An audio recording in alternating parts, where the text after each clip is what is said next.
Alright, I'm gonna just like go ahead and go live.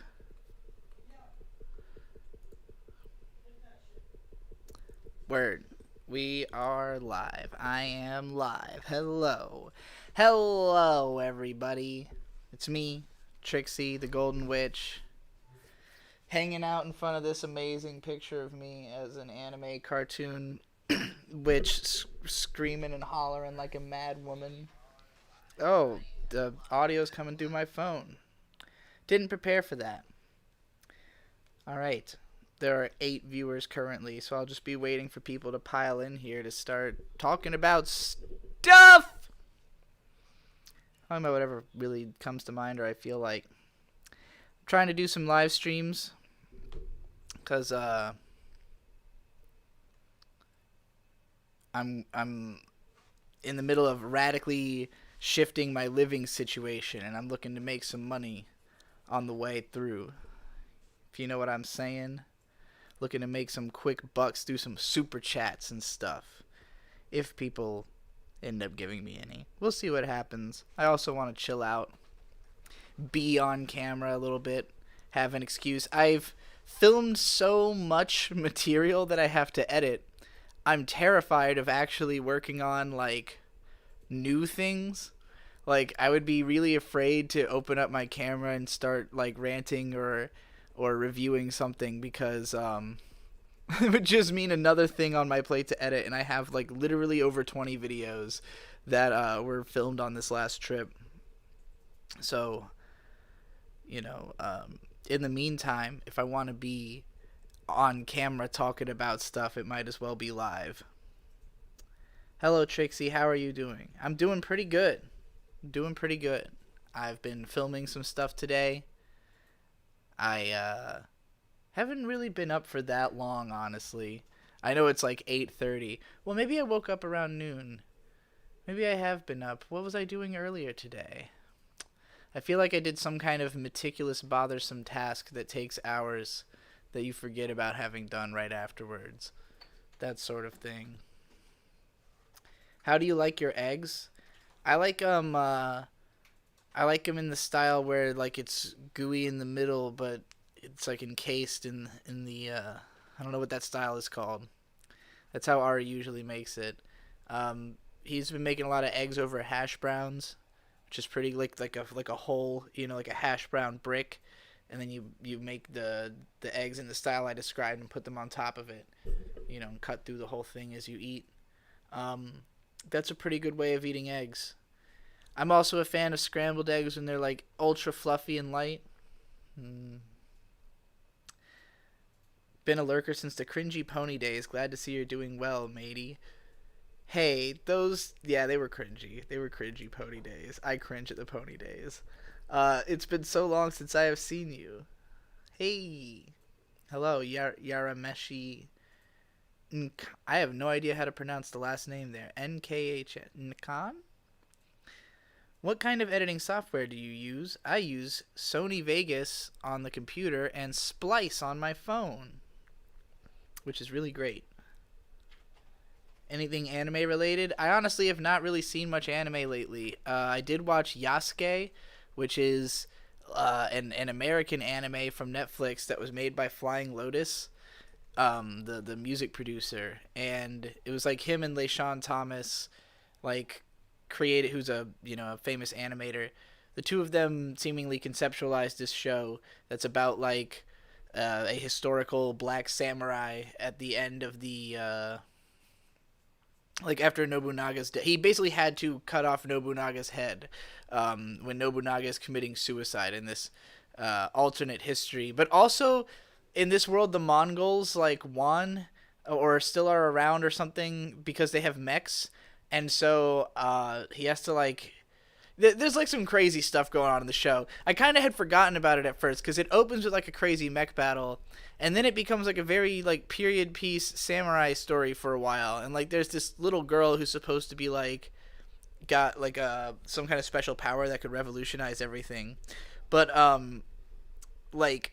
even though they keep talking about that, you don't really see it much. So when like halfway through the show it starts getting really like crazy again with all these powers and big mech battles and like weird shit going on, I mean, I guess there's always like some pretty weird like magical combat because there's like a shaman character who uses like spirits to fight with, kind of in a Shaman King esque way. I want to watch the new Shaman King. That's probably the next anime that I'll check out, because I grew up with Shaman King and the original anime was not that good. Um, but yeah, Yasuke, great soundtrack, great Flying Lotus soundtrack. Um, Finally caught up with the Substack. Glad you never stopped writing. Thank you. My Substack, goldenwitch.substack.com. I highly recommend everybody check out. It's the blog is called Ritual of the Golden Witch, and it's where I do writing, just like very general kind of like I guess gonzo editorializing, like just talking about whatever comes into my mind. Man, I'm just thinking about how I wish that they were for a magazine. Like, I wish it was just the column section of a magazine. One day I'm gonna have a magazine. That's the way that like incorporating all the different types of things I want to do into one thing makes like the most sense.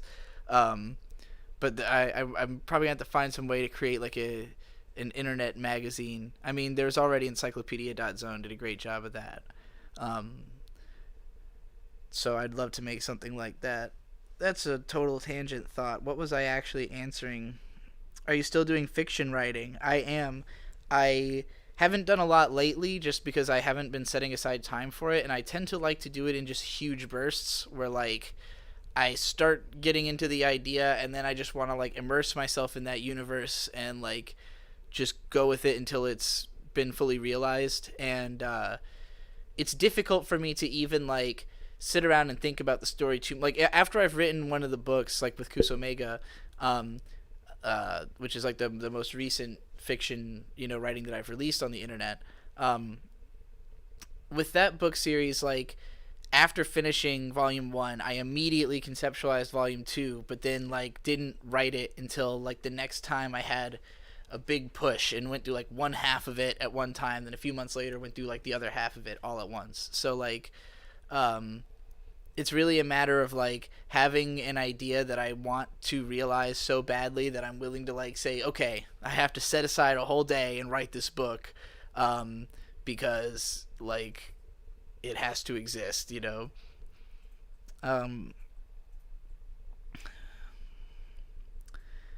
But yeah, if I do any kind of writing, you'll definitely find it on goldenwitch.substack.com.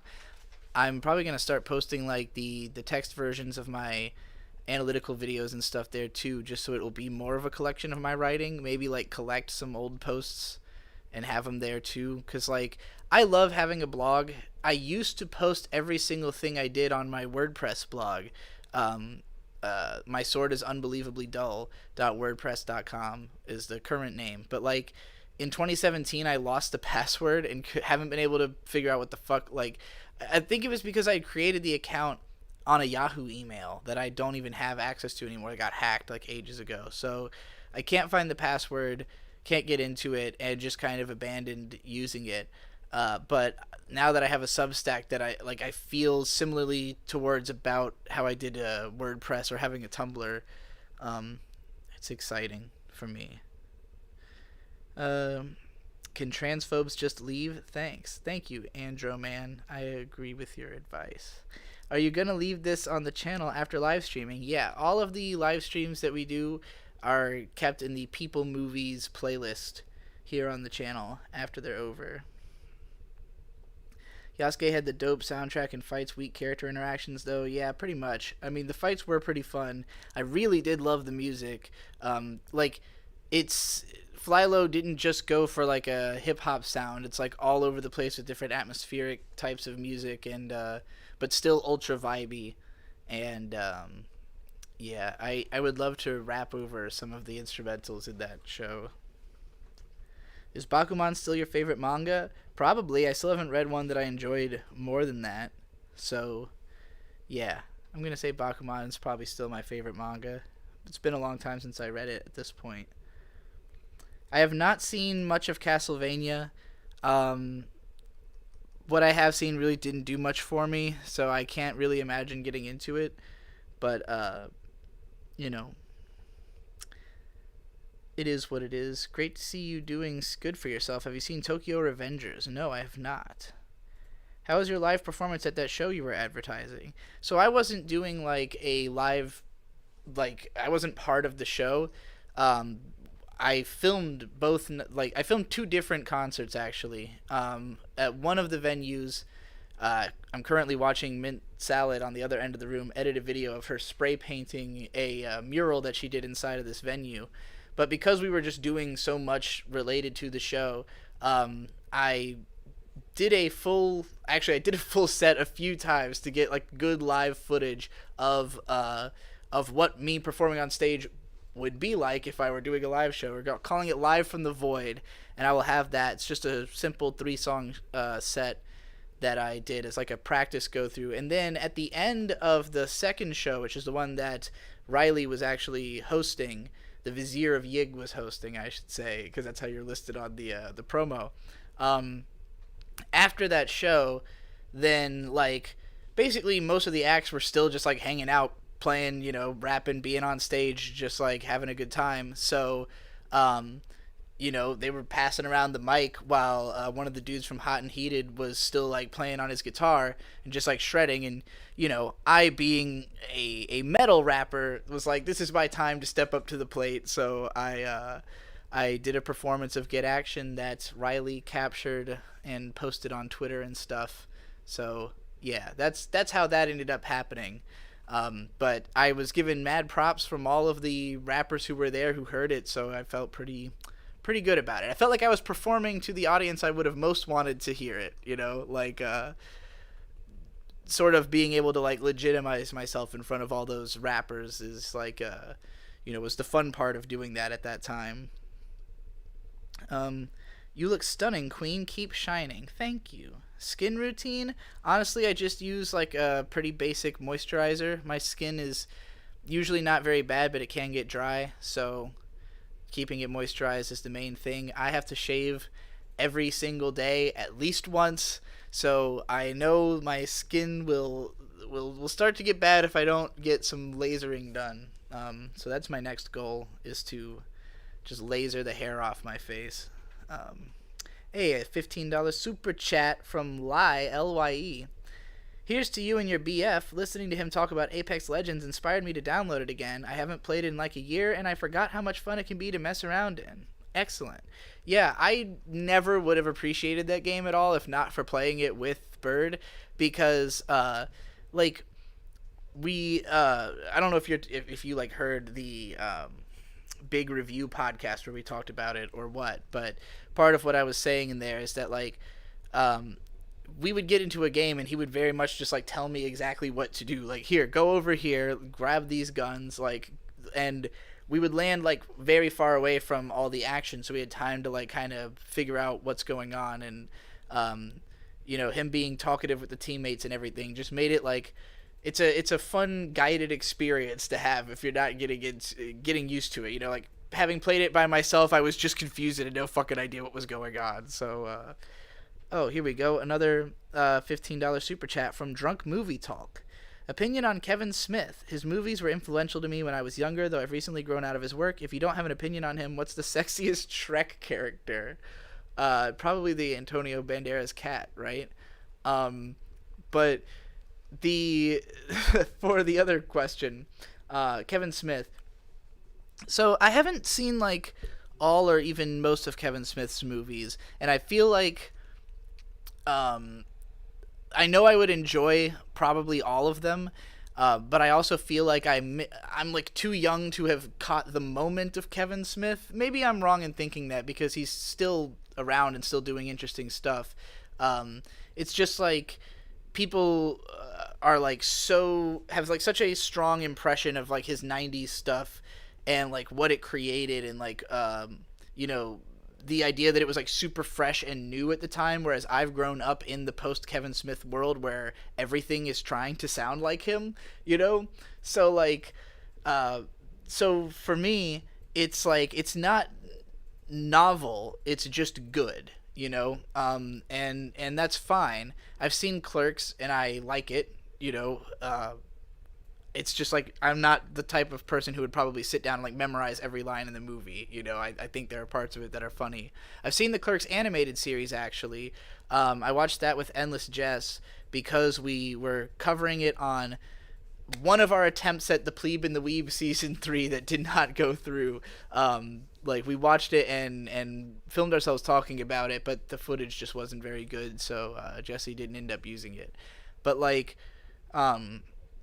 aside from that, I saw the very end of Chasing Amy when I was like a teenager, and the whole threesome dialogue has stuck in my head ever since as like a warning about being like too, I don't know, loose and experimental with your life.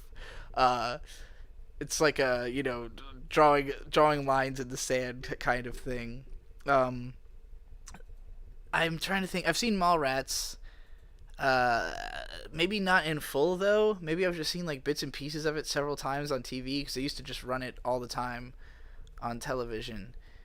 Yeah, fuck. I haven't seen like any of his more modern movies, but I have seen like episodes of the Comic Book Men show. I've seen some of Fat Man on Batman.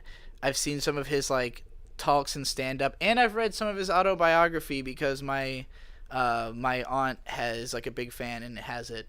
So like I feel like I've always been on the outskirts of being a fan of Kevin Smith. I certainly respect him as a person, and I think like he is absolutely one of the reasons I can exist. Like, not only popularizing the style of like witty dialogue that you know, led to things that I grew up with, or helped with the popularity of that, but also like being one of the forefathers of podcasting, you know, being one of the like first big nerds, like people to be famous for being a nerd and talking about nerdy shit.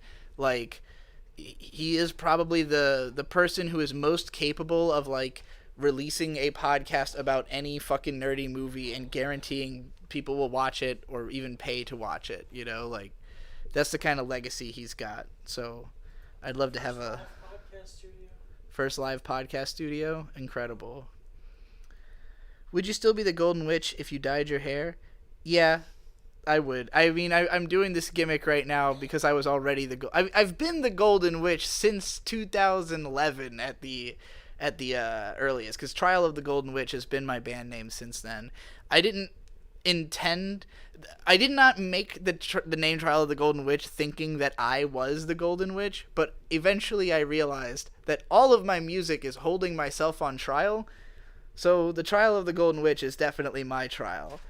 And that's why I just went for that name. And then I also found out about the Umineko spoilers that people are always bringing up in my comment sections, and that was what really sealed the deal on me going forward with using the name The Golden Witch and changing my name to Beatrice as well, or Trixie for short, or B as I've gone by.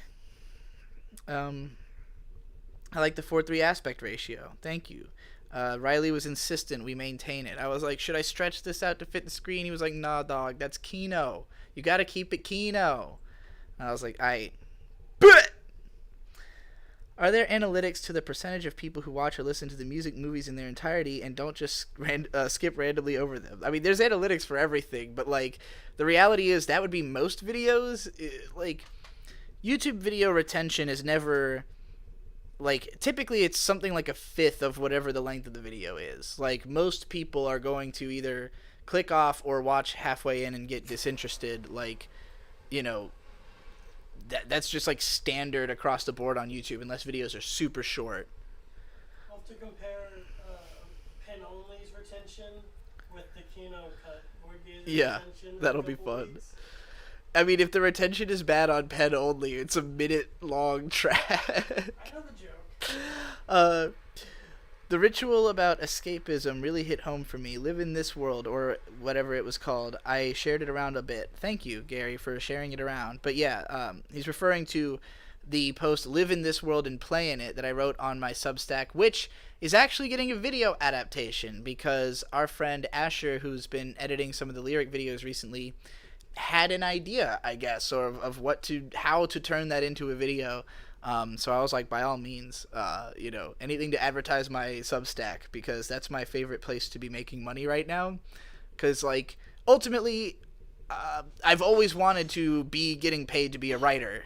YouTube is just the only means I could find by which people would pay me to be a writer, until Substack. And obviously, if I didn't have a reputation as a good writer through YouTube, I wouldn't be able to promote the Substack. But the fact that it exists at all, and that I could, that I have, like, some grounds to build on, as somebody profiting specifically for writing and not for everything else that being a YouTuber entails, The music is good in my opinion, but is any of the anime-related videos coming soon too? I mean, yeah, we just had a big one that came out the other day, 15 Kino films and anime to watch before you die, which features the Kino Corner. In that one, it's sort of like a top 15 favorite / best anime list of mine, just because none of those are left on the channel after I've removed so many videos. So, I'm going to be recutting just the anime part of that into its own video, and then after that I have written a video about Grave of the Fireflies, which was one of the movies that both Kino and I recommended in that whole recommendation series. So yeah, that'll be a really good one, I think. I'm very proud of the approach I took to the movie. People who remember the Ghibli cast I did on it will sort of know, like, what angle I'm going to come in at, but this is my refined take on that. So, yeah, so that's the anime-related videos coming soon. Do you recommend watching the Hibari-kun anime over the manga, or should I keep on reading it? I haven't read the manga, so I do not know. I liked the anime a lot. It does have some, like, minor filler parts or parts that, like, are a little repetitive or annoying, but it's better than Ranma about that. So, yeah, I enjoyed watching all of it. Did you see that they started releasing Kingdom Season 3 again? I did not. I have not seen any of Kingdom. Where do you see your content going in 5 years? Man, hopefully by then, anime. I just want to be making anime and books, like, and music. Like, I want to be publishing, because the way I make music, like, is in a fit of furious, like, speed and passion. I'm a very fast music maker. I like working with other people on songs and just, like, having something spring up, to life between, like, the few people working on it. So, like, I always see myself just putting out albums as a natural course of, like, having feelings and wanting to make music and being around people who can help me do that. And I want to be able to do something similar with, with projects of different natures. Like, right now I have Mint Salad living with me, who has animated, a significant amount of a project that I storyboarded, and she's also animating other stuff for us on some of these videos that we just made. So, like, yeah, like, being able to have her and other, animators working with me to keep anime alive, to help like reestablish ideas of what American anime can be. And I want to be involved in the industry, but in my own way.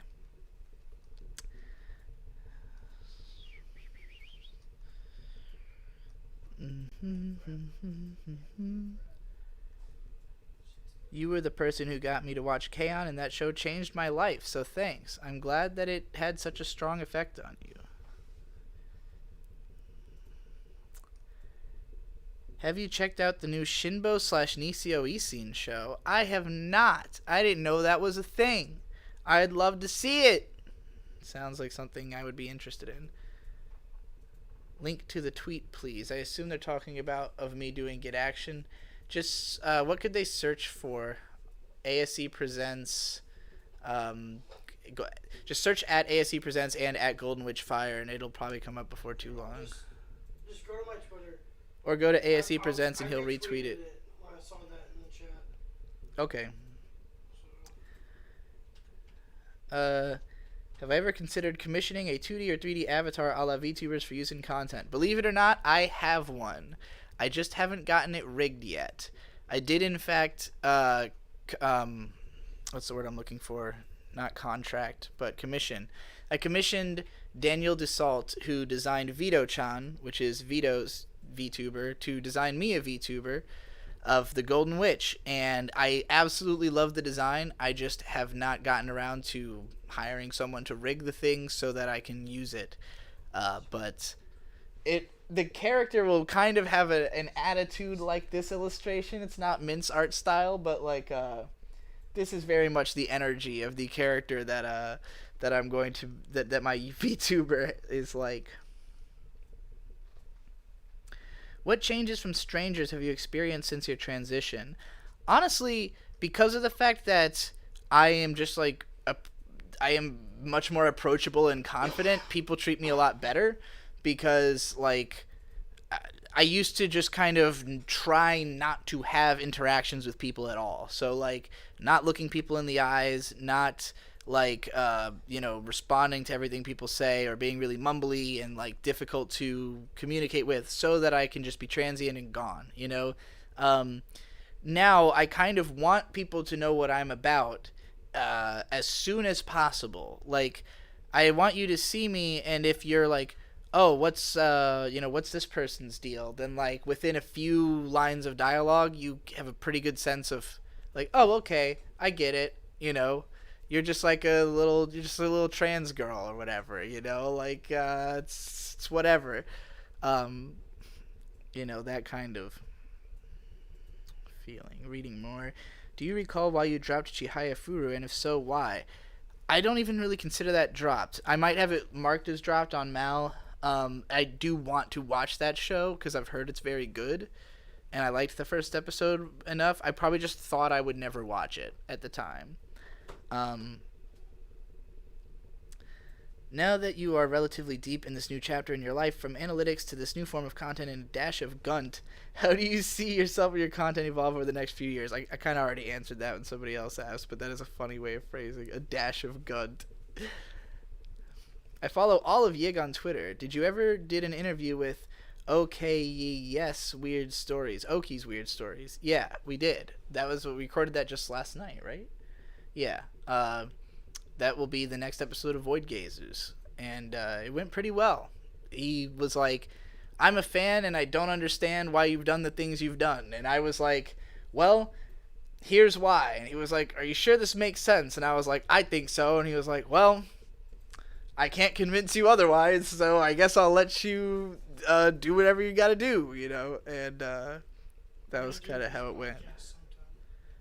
Oh yeah, we'll definitely go on the Kino cast with him and the Kino Corner, who was on the last episode of Void Gazers. Are you still in contact with Endless Jess?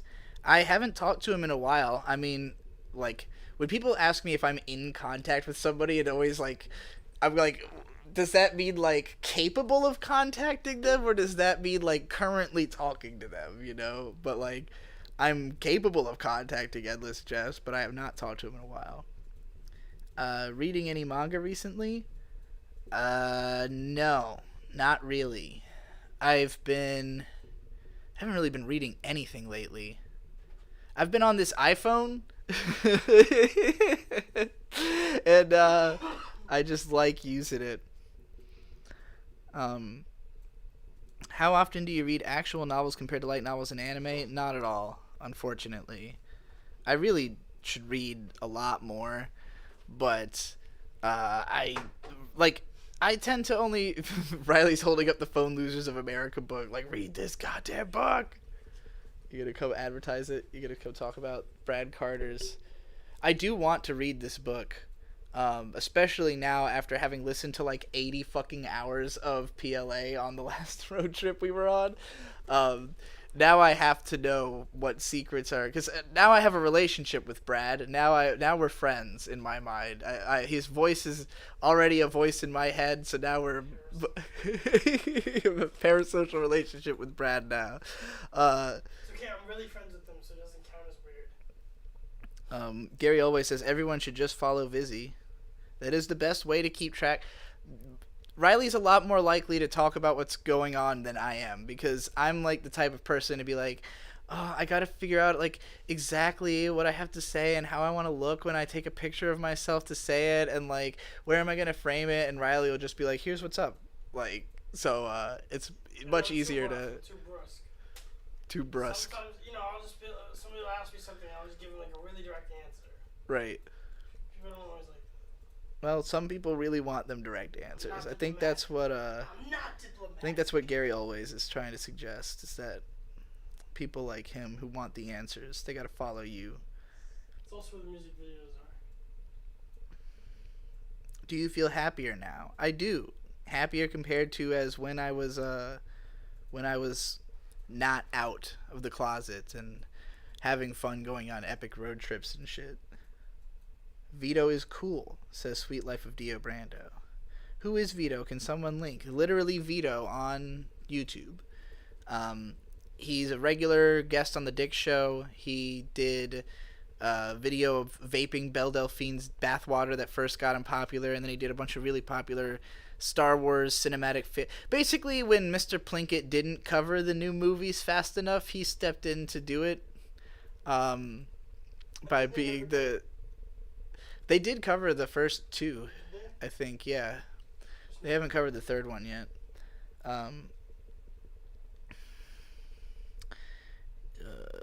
You really are so self-aware, it's endearing. Thank you. I like to think that is my strong suit.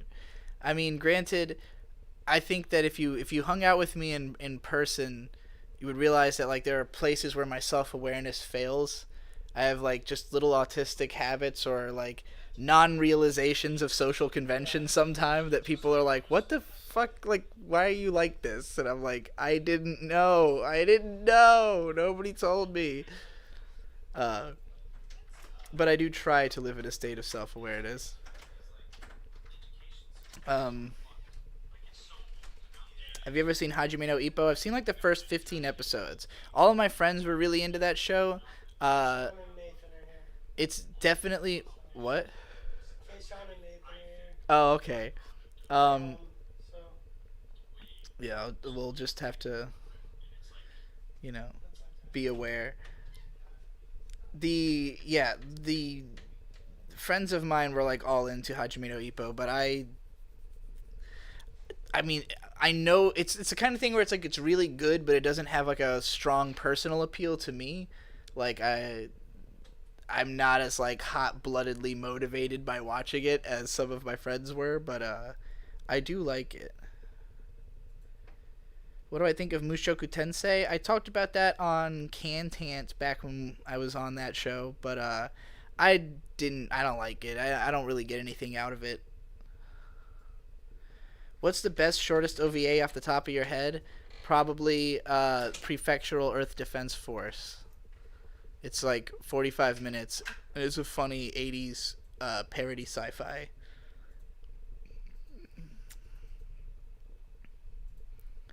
I've always loved you, content creator formerly known as Digi. Thank you. When is the crew going to go on tour? We were just on tour. I mean, not a tour like where we were doing shows, but a tour where we were doing things all over the place. We'll definitely be doing tours eventually. No doubt.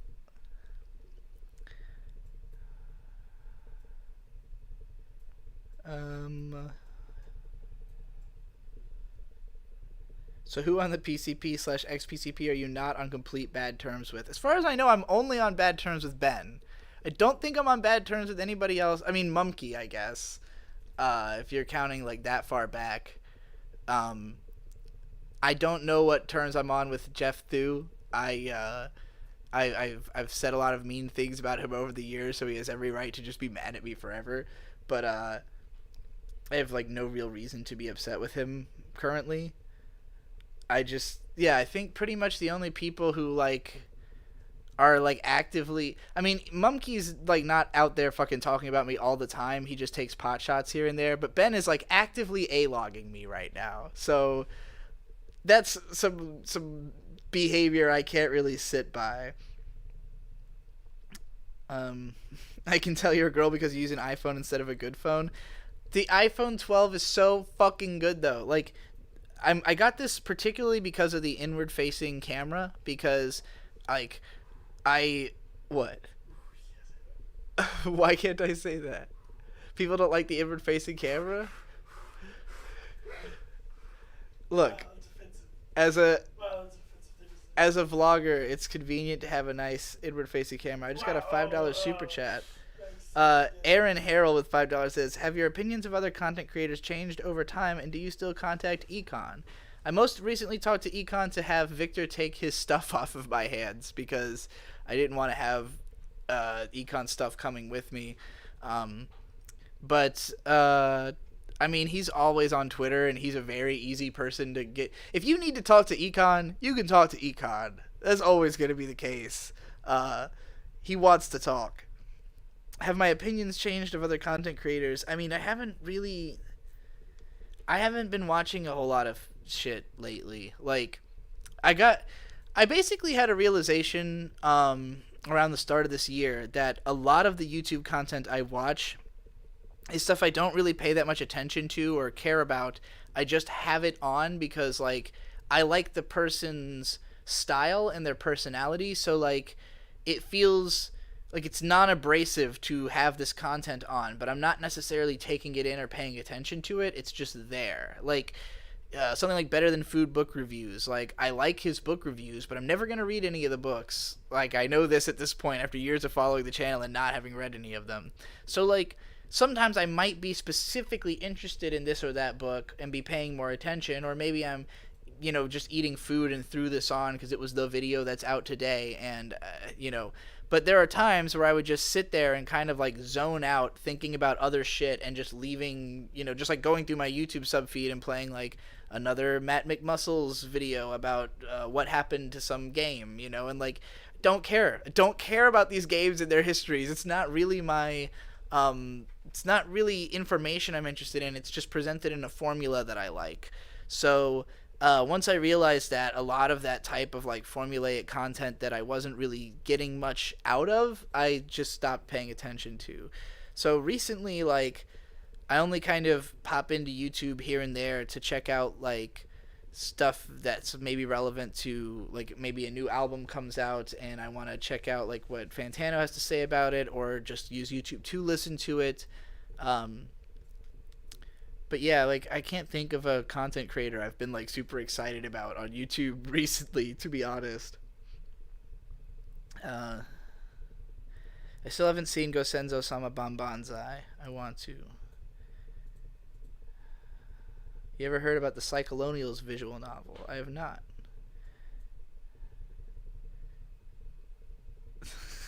Molly Bloom said, Trixie, I am very concerned about videos not as good. Are you okay? Average fan, in parentheses. Surprised there hasn't really been any concern trolling in this chat today. Or if there is, my brain has just glossed over it. Let's see. Will Bird stay an enigma forever, or is there a planned arc? Bird is an enigma. Bird is one of the most enigmatic people I've ever known, probably. So he probably will remain an enigma. If there's an arc to be had, we will all go on it together. Well, like, there's gonna be a Mint solo video soon. Yes. Dr. Cookin will be Bird's arc, his solo series. It's true. He will. I mean, somewhat solo series. I guess I have to. Do you mean like arc as in like a narrative story arc, or like just introduction of his personality to the world? I'm probably fucking it up. I guess what I'm saying is like in the same way that Digibro was like a established character that I was playing, regardless of whether like there was a video that's like, "Hi, I'm Digibro and this is my personality." It's like you get it cumulatively over all these videos. Bird is not like trying to be a character in content that he's in for the most part. He's just like in the content, So like I think when they're asking will there be an arc, they mean like, are we gonna see Bird like turn into a character on the internet? But I don't know. That depends on if he has something that he wants to embody, beyond his own self. I am the Golden Witch. That's what I embody beyond my own self. I'm curious, what's Riley's favorite rap album? Splendor and Misery by Clipping. Splendor and Misery by Clipping. It should reflect all my musical decisions. Let's see, what am I trying to read?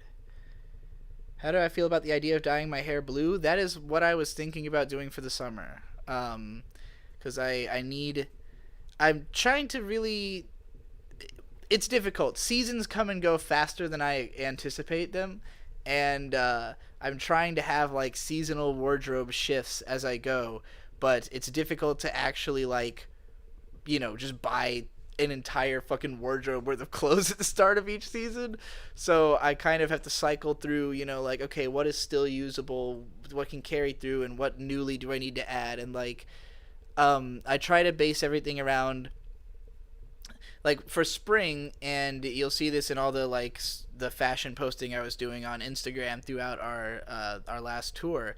I was, like, spring goth. So the whole thing is based in, like, yellow, black, light green, like, and the fact that I have the gold hair, helps that yellow and black thing to really settle in, so, like, there's a very consistent aesthetic across these 10 or so fits that I put together that all were labeled, spring goth or whatever, and that was just, like, based on what clothes I had from my mom having given me stuff, some stuff that has been given to me as gifts, and then, which is like this is something that, someone thought would look good on me.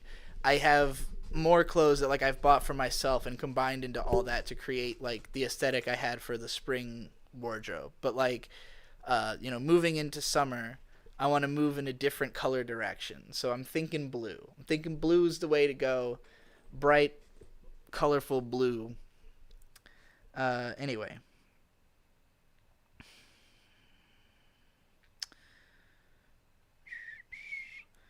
Trixie, what are your favorite video games currently? I haven't played any video games in a while. I mean, I'm still obsessed with the Souls series in the back of my brain's heart. I just sometimes find myself thinking about Dark Souls. I guess, well, I've been playing a lot of Pokemon Go on my phone because Ari is super into it. Bird is super into it. And he... like, while we've been traveling, we stop at all these rest stops, so there's always, like, gyms and stuff on the road. So, it also helps that I gave out my friend code on Twitter and got, like, 40 friends right away. So I can always hit, like, my daily limit on gifts immediately. So, like, yeah, I got more into playing Pokemon Go, and then I also got the Animal Crossing Pocket Camp game on my phone, which it does bother me in one way that, like, there's only so much you can do in the game at a time. I don't know, maybe it'll be different as I get, like, deeper into it, but like, with Animal Crossing, you really just kind of get sucked in and absorbed, and you want to, like, spend a lot of time customizing shit and doing stuff, and, like, in the early stages of the game, there's not as many options, you have to do more waiting around, but other than that, it's so fucking adorable, and I love looking at it, and eventually, if I can build, like, a decent looking camp, I think I'll be pretty happy with that game. But it is, like, it's hard to keep myself invested in something that, like, I know is going to take such a long time to start being a thing. Hello, Mint Salad. Where did you come from, and what are you doing here? I came from the abyss. Oh, amazing. Yeah, But usually you come from the void around these parts. I come from foreign lands. What are you here to? You just here I'm to just chill out. cooling. You're just cooling. You're just cooling. Yeah, I finished the edit. Oh, you're done. Yeah. Sick. Maybe. Tell me about the video you just edited. Sick ass. It was good ass music. There's, like, a part where it's like a music video. That's fun. I did that. What is it about? It's about spray painting, but it was me who did it. I did the spray painting. It was I. You did a mural, in fact. It was on a wall. It was on a wall. It was on a wall in a business. That's true. Yes. What type of business? It was on a wall in a business in a smoke shop. So it was the vape. A vape store / concert venue. Yeah, it was Smoky a concert. vibes Yeah, in that. Elko. I wonder people think she's high all the time. She's nice, she's just autistic. Yeah. You drew a mural of a. What did you draw? Vape. It was the vape, but it was vape flying through space, but being shot out through a gun, and there was fire, and there was some gold smoke coming out of the gun. That's ill. Ew. Someone asked, I can't get one right now, but I've been thinking about getting a rant. Is there still any way to get them other than these live streams? Not presently, but we'll probably be live streaming frequently over the course of this month. So, stick around. Be around. Also, if anybody wants to give $15 for a super chat to get a rant, you can also get one from Mint Salad here if you want. Yeah. And I will do it. I will try. I will do my best. I will not try. I will do it. Yes. Good. Yeah. I'm checking my email real quick to make sure I didn't get any PayPal donations. Because if you send money to digibronymlp@gmail.com, I just got some money from Bandcamp on there, but not from this stream. Why is email not pronounced Imale? How would you pronounce it? I don't know, a different pronunciation. What do you mean? What are you talking about? Even I. What the hell are you I'm not talking even about? high. I'm just thinking about the English. I'm just thinking about You got a English. $10 super chat from Dr. Dungus. I miss your critique videos. You plus Matthew Matosis are the best critics, period, and you both mostly quit making analytical content. Much love regardless. Heart. P.S. Fantastic title on the Ethan Ralph vid. Thank you. Well, I've got a couple of them that came out recently, the K-On! And Sangatsu no Lion videos. I've got another one coming out soon about Grave of the Fireflies in, like, the traditional written analytical style. Matthew Matosis had, like, written something on Patreon, I think, a while back. He tends to go on very long hiatuses and then come back with, like a short-term content plan. And, he was, like, debating whether or not he was going to continue, but he still had, like, more ideas. So I think we'll probably see more Matthew Matosis videos still. But yeah, I definitely want to keep making those types of videos here and there in between all the other crazy stuff that I like to do.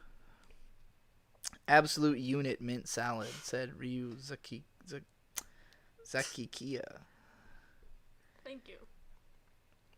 B, it's never too late to get into reading lots of books. Your mind is so prose-centered. It'll improve your life. I only started reading seriously this year because of ADHD making it difficult. That's the same reason that it's difficult for me.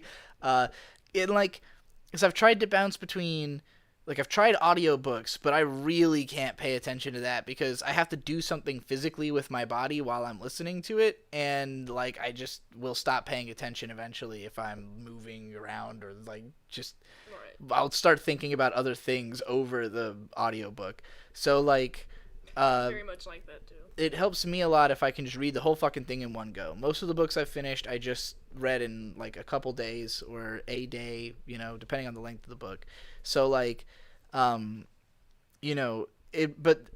that also requires that, like, I sometimes will pick up a book, read, like, a chapter here and there, and then just forget about it because, like, if it doesn't hook me enough to want to finish it that day, then there's just much less of a chance I'll ever get around to it. Right. But, I really want to read...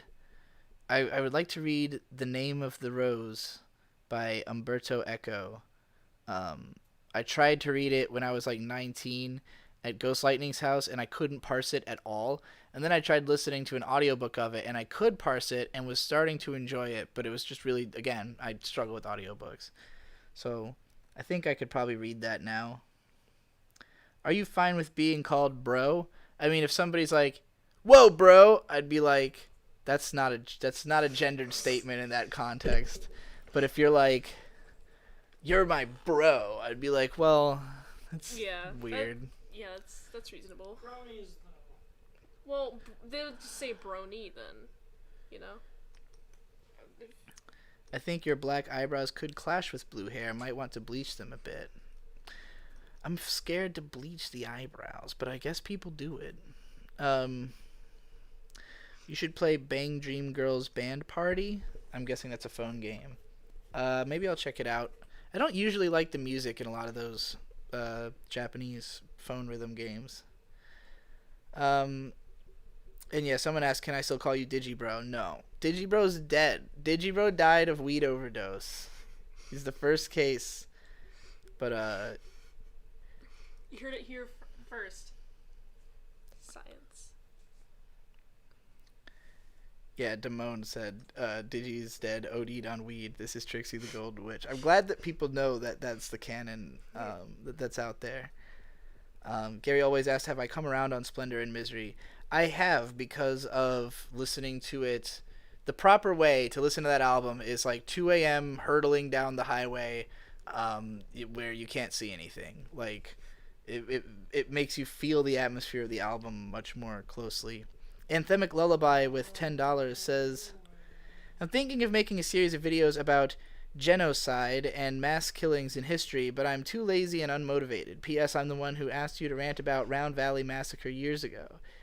You should do it. Nobody's doing videos about genocides and mass killings. I mean, your reason for not doing it is I'm too lazy and unmotivated. So I guess the motivation I'll give you is there is definitely an audience for it, and it's not currently being done specifically.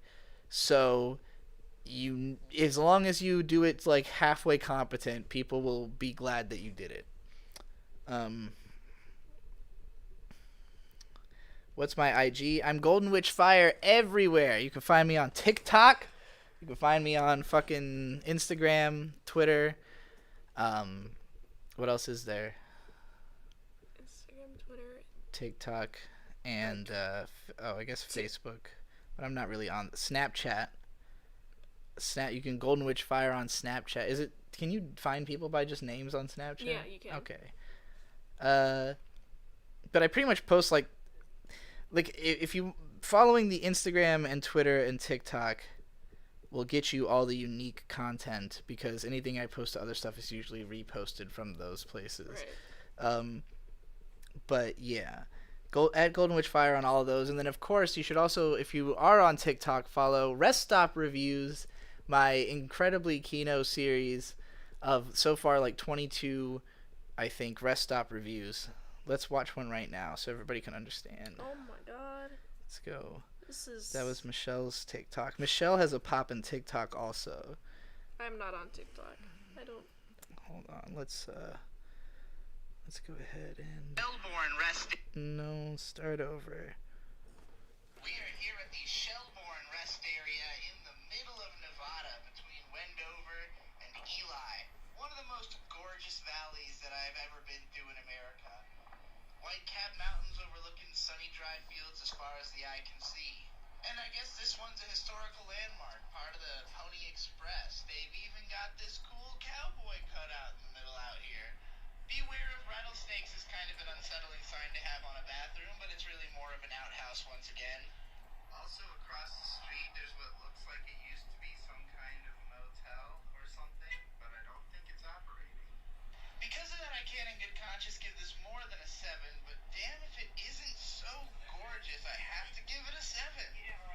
We are here at the Shelbourne. I say because of that, which was meant to be in reference to the bathroom, but I put in, like, I inserted another clip in there, so it seems like I'm saying that because of there being an abandoned hotel across the street, I can't give it more than a 7. That was not the intent. It's very funny. What the fuck? Why? Oh, your volume's up. Oh, right. Amazing. Okay. We got $5 from Gary Always. He says, dude, yes, that's the only way to listen to Splendor and Misery. He gets it. It's my favorite album. That's how it is. I need these images to come back up when I'm talking about it. Just put the same images back on screen. What are your thoughts on Subahibi? I haven't played it. Matthew Matosis is getting into game development now. He's posting a monthly devlog on Patreon. He's not focusing on videos and is undecided on if he wants to make more. Yeah, you know what? I actually saw one of those devlog posts and just like didn't comprehend what was going on because I hadn't kept up. But that makes sense. Now I understand what's happening. Cool. I can't wait to play a game he would design. How many miles would I walk to avoid rewatching ReZero Season 2? Well, I would walk 500 miles and I would walk 500 more.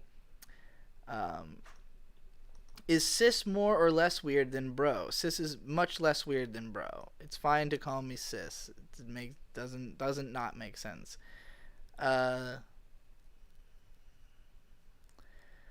Mole352 with $2 says, have you listened to The Million Masks of God? I have not. I have not heard of that. I'll have to find out what it is. You're doing great, gal. Thank you, Jet Gray. Hey, Trixie, how often do you go on TTTT, if ever? A few months ago or so, I replied to a thread defending you over something, and someone claiming to be you replied, which kind of surprised me. I have never been on TTTT. I assume it's a 4chan board, but I don't know of there being a TTTT. Maybe it's a board somewhere else. I've been on the LGBT board on 4chan. I've never really posted there.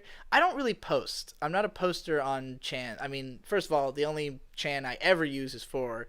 I very rarely use it these days, and I don't post. So anybody claiming to be me on a Chan is definitely not me. But I do love to go and just like find posts where people are talking about me or pretending to be me because I just like seeing that I have influence on the Chans. Why not finish Kusomega? I will. So there's no reason not. Lie with 420 says, you know what to spend this on. Absolutely. Thanks for answering about the rants. I was also wondering if you have any suggestions on some good anime movies that are not known. I've been in the mood to watch some movies and need suggestions. A good anime movie that's not known, Venus Wars. That one's not amazing though. It's just good. What's a great unknown anime movie? I mean it's what is this? Hey Trixie, can you guys take the trash off my grandma's when you're done? Hey Trixie. We got it. Before we leave. Incredible. Yeah, can do.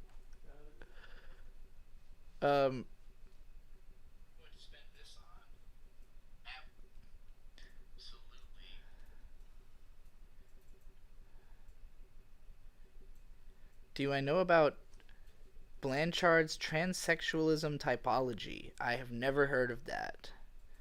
Who drew this on the board? That would be Mint Salad, who you just saw, who was here on camera just before. Mandanara with PLN 25. I don't know what currency that is, but it says, I earned this money stupidly wasting electricity on crypto mining. Spend it on something decadent. I will definitely do that. Oh, TTTT is the nickname for LGBT. Oh, okay. I am not even on there enough to have known that, I guess. But,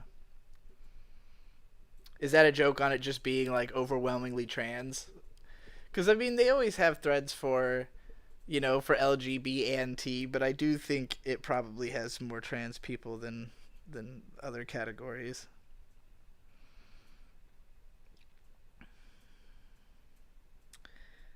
Trixie, could you take this quick 20-question quiz live and see what happens? Maybe for a rant, a super chat. But a fellow lurker, yes. We have a song about that.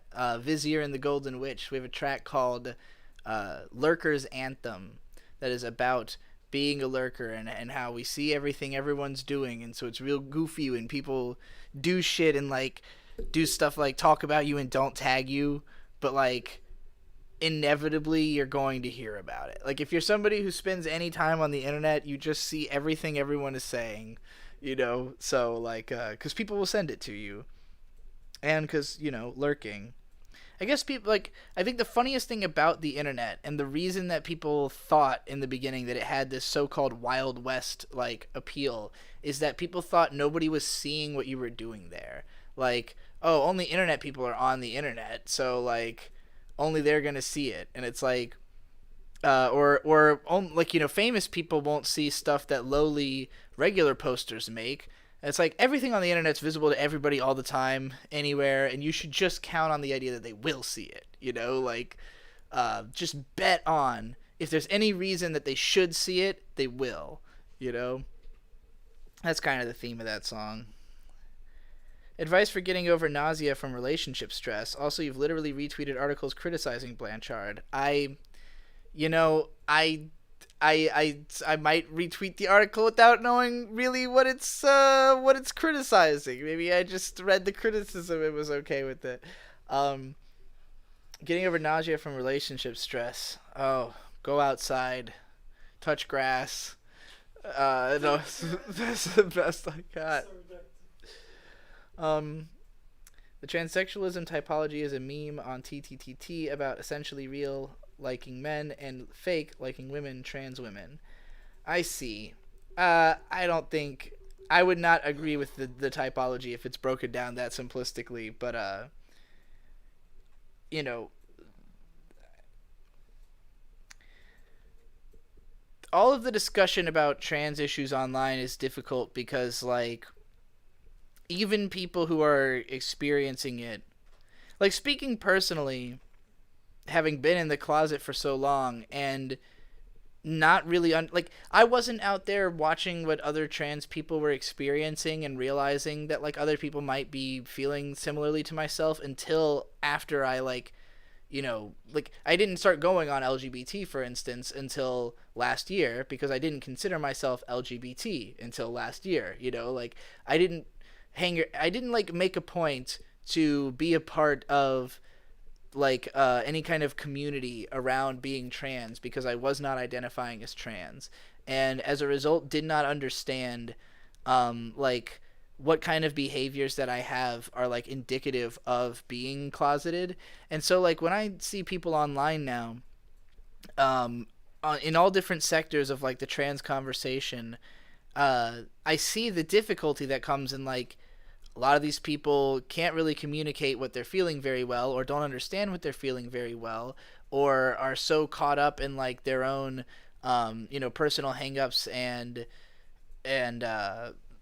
just, you know, ideas about gender that, like, they're struggling with that. And so, you know, I think it's really difficult to try to, like, make categorical assessments about the community just from, like, the way people talk about themselves and their experiences online, or even the way people talk about their sexuality. It's kind of like, you know, I've known people who were very adamantly asexual until they weren't, and I know myself who thought I was very adamantly into women until I wasn't, and I just don't think that that a lot of people are even capable of describing their own sexuality with the robustness that it could be understood. So, yeah. What? Fleet this? Oh. Yeah. I'm gonna re-advertise the fact that we're streaming right now. Get some fleet out. Get some fleet action going. Do you guys use fleets on Twitter? Do you know about the meta? The true meta of Twitter? Drop some knowledge. T-Rizage. Let's see here. T-Rizage. Hi, Trixie. Do you know about... oh, wait, I already read this. I'm fucking way behind.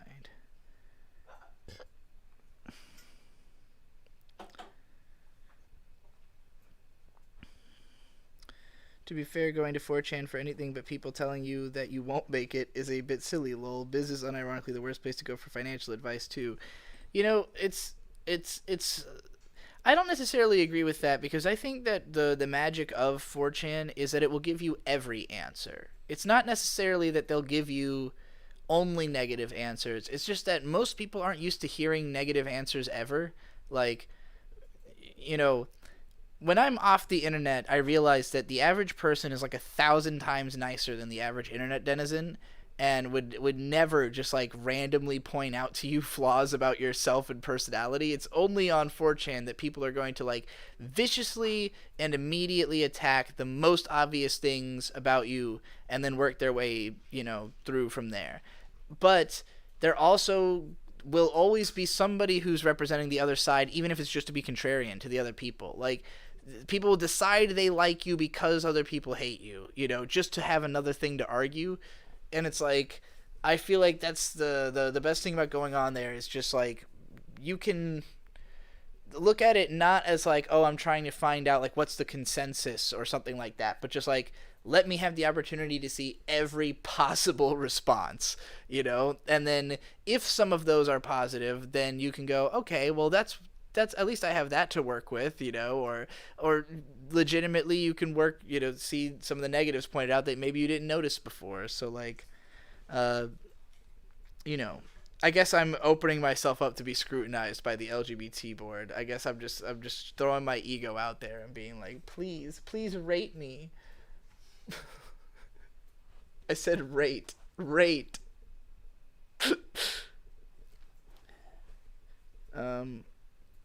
typology is a lot more complicated, but it's all completely insane mental gymnastics. It's really just designed to invalidate people by putting them in boxes when it doesn't even work at that. Sounds like y'all already know it ain't right. I feel like almost any kind of person typology will never function properly. People are just too different. That might be somewhat true. Am I going to archive this? Yes. Are you still with May? No, that ended a long time ago. If you want to know what happened there, you could go watch Ex-Content Cop, The Shortcomings of Ethan Ralph, and you'll get a full perspective on what the deal is with her. We are not on good terms. Why are you a girl? I was born this way. I wish there was a good answer to that question. Like, why are you a girl? I don't know. You gotta give him a realistic answer. What do you mean a realistic answer? I don't want to be a girl. I don't want to be a girl. Nobody wants to be a girl. That's fair. That's pretty fair. Let's see. Thoughts on demisexuality. Demisexual people only feel sexually attracted to someone when they have an emotional bond with the person. I mean, again, that's one of those things where I think there's a lot tied up in psychology with sexuality that is, like, there's an element of just you're born being attracted to, X and Y features of other people, but, like, there's a huge amount of psychological construct that also enters the picture. Again, I am somebody who is like, I'm only into women, and now I'm like, I'm only into men. So, like, and I can't say if either one is, like, necessarily all true, like, I mean, obviously me being only into women was not true. So, like, now me saying, like, well, I'm only into men, that could be circumstantial. Maybe there's a woman I would be interested in, but, like, I just think that everything is a lot more circumstantial than people think. That, like, when someone says, like, oh, I'm only attracted to people I have a certain connection with, it's like, well, that's always true to some degree. We're not all attracted to every person who anyone could find attractive. Like, most of us have different ideas of what is attractive completely from, the next person. Like, there are certain people who like, maybe 40% of everyone will be like, oh yeah, that's a hot girl. But, like, that's a huge number, for, like, people to have a consensus on anything. So, like, I guess what I'm just trying to say is, people be real different. I've kind of lost the plot on what I was originally responding to there. I'm going to find the quote again. How do I keep getting, like, way farther up in the chat? Oh, demisexuals. Yeah, that's what inspired me to rant about this. Just, like, I think that demisexual is, like, a very fancy way of, like, just having say, like, hey, I don't fuck on the first date, like, you can just say that. You don't have to make it sound like a whole, like, sexuality or anything. I become sexually aroused by having a connection to someone. I think that's a normal thing to feel. The main point of the theory is the idea of autogynephilia versus actually being. I don't think autogynephilia is not like a medical term. I don't know if it's like a real thing. It's something that gets talked about a lot on 4chan and nowhere else. I just don't know if it's a real thing. Yeah, the next response was too bad it doesn't exist though. Yeah, like I just don't. I sent in a DM about this on Twitter, but it must have slipped by. The Kusomega vids have a red thumbnail border when the About page says that red is for cartoon movies and orange is for book movies. I consider them to have an orange border. There has not been a red bordered video yet. So I think maybe they... I guess I could go for something more overtly orange, because I was thinking, like, once you see the red, it'll be obvious that this is orange by comparison, you know? But we can... We should repost Mint's cartoon.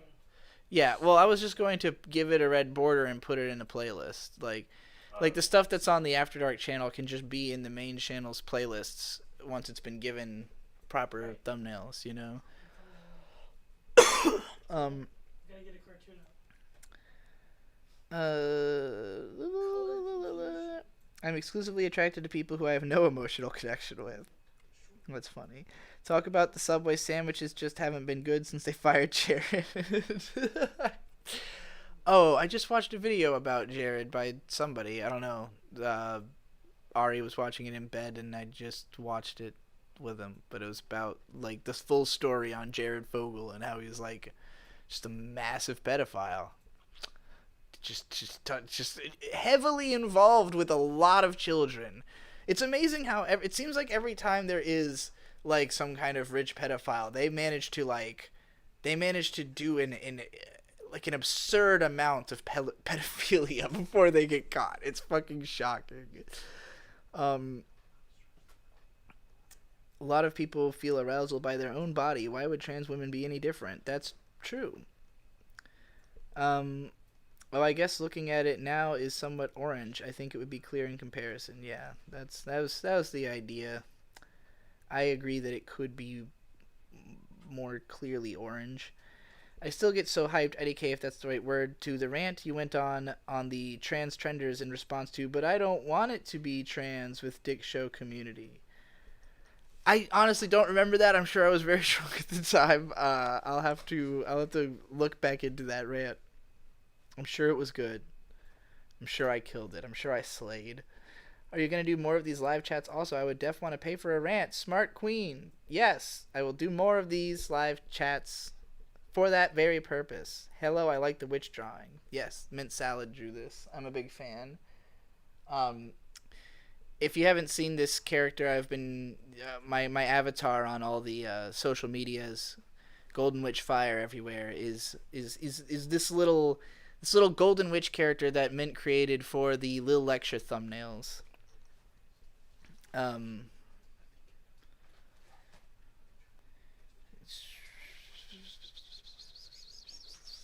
skipped quite a few questions, but I wonder if she skipped the Endless Jest one on purpose. I did because I answered it already when somebody else asked earlier in the live stream, and I don't want to repeat all the same questions I answered. Yes, I'm friends with Endless Jess.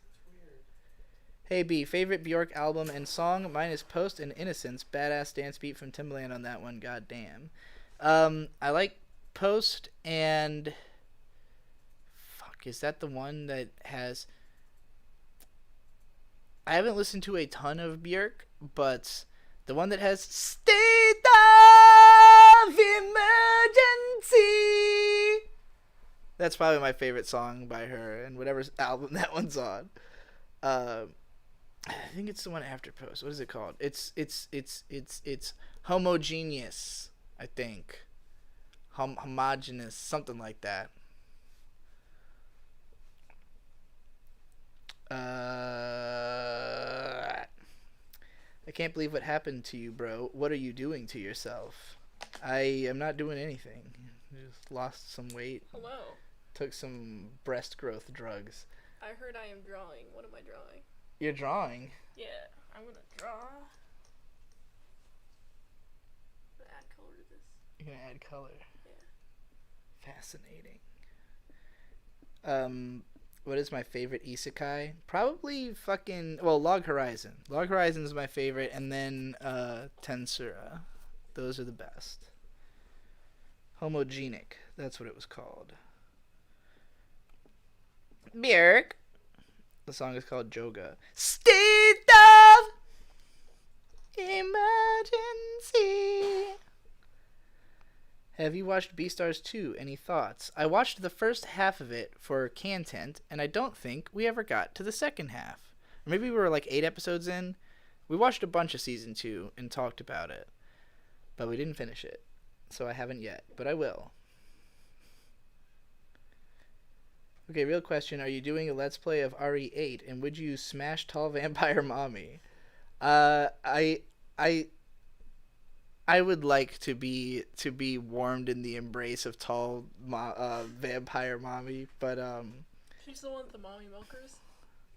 the super tall character. This is Resident Evil 8 has this really tall lady that has been in yeah, you've drawn. Yeah, her. I know. I was asking you which one it was. I don't identify her by the mommy milkers. I identify her by the height. She's the only character I know from that. It's the only one you need to know. Also love Vespertine. Hidden Place creeps me out so much. I don't know those ones. Did I make the right choice only looking at Mew as a lonely, depressed, and impressionable teen and not any of the other boards? Yes or no? Definitely a mistake. Mew's pretty awful. Looking at 4chan ever is probably a mistake, but yeah, no, there's just no hope. You are almost made me spit out my water when you spontaneously broke out into show tunes, lol, nice pipes. It's not a show tune. It's normal music. Have you read Kazuo Ishiguro? Based on your anime content, I have a feeling you might like his novels. They're pretty short and fast to read, plus the characters are super interesting. I've never heard of him. Favorite K-On! Songs? Probably, Rice is a Dish, and Fua Fua Time, and then the fucking the Angel song, the one for Asunyan from the movie, for the feels. How's HRT going for you? Anything you feel comfortable with sharing? Sure. At this very moment, HRT is not going perfectly because I ran out while I was on a trip and haven't gotten more yet, so I'm sad about that. But I really like having the effects of it. Generally, just like the best things about it are changing body shape, changing attitude, feeling more just kind of bright and sunny and peppy and ready for being a person than usual. Part of the realization that led me into deciding to transition was that I thought of myself as a less emotionally sort of driven person than I am because I was trying so hard to suppress my emotions, and it helps me with the non-suppression of them to have that that feeling of closer proximity to a self that could embody the feelings that I have. And yeah, it's like a sort of unlocking of how I really be and it's nice. It's I was worried going into starting HRT, I don't know how this is going to change me as a person and if I will like the change. I do like the change, and so I'm excited to be continuing through it. Are you a lesbian now, Lassie? No, I am not. I am with a man, my boyfriend Ari. Ari Bird. You can see at Birdstork on Instagram and Twitter. You can see lots of cute pictures of us together exploring in canyons and shit. So, and all of his amazing fucking burgers. Ari makes the best burgers that I've ever had. I have we ate at a bunch of prestigious, highly rated burger places on our journey, and nothing. Oh man, spent lived up to it. PTSD amounts of money on a Wagyu beef. Yeah, Wagyu PTS, beef. the fucking Wagyu beef. And it wasn't, it just didn't even live up to the standard Ari burger with the Aldi meat. So it's something about the way he does it. Love. It is the love. Moo is the best board on 4chan, though it's not even a contest. I don't agree with you. I think A is the best board. Am I reading live chat or top chat? Live chat. I feel grief over Digi's passing, but I'm happy to meet you, Trixie. Thank you. I'm happy to meet you too, Mandanera. You could do worse than Moo. You could definitely do worse than Moo.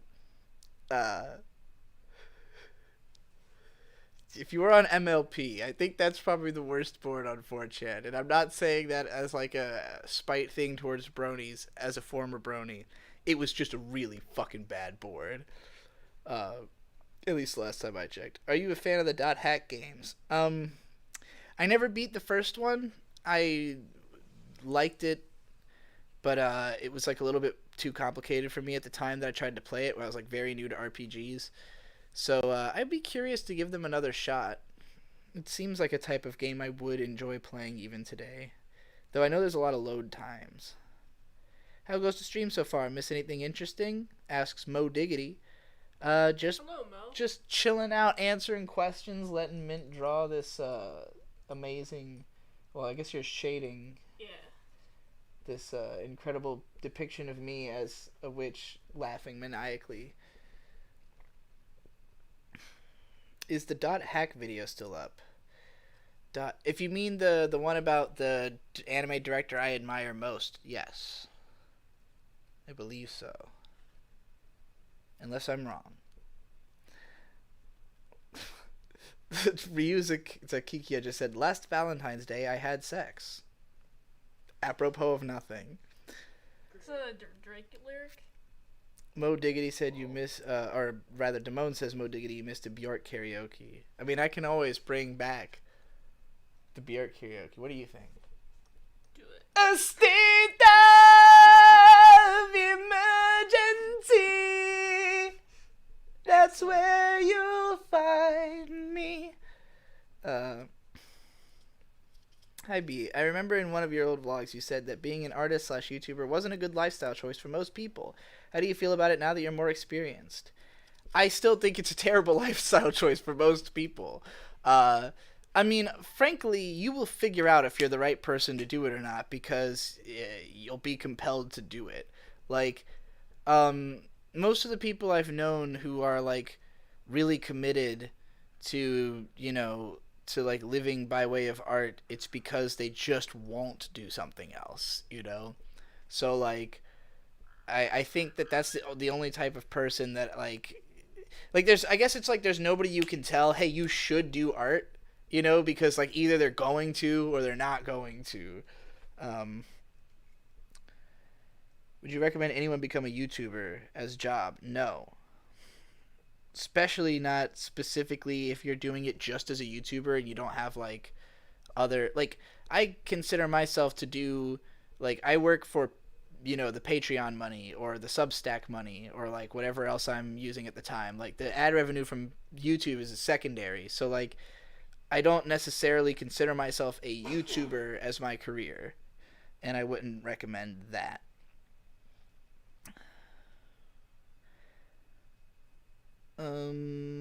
Is it okay to call me Goldie? Yeah.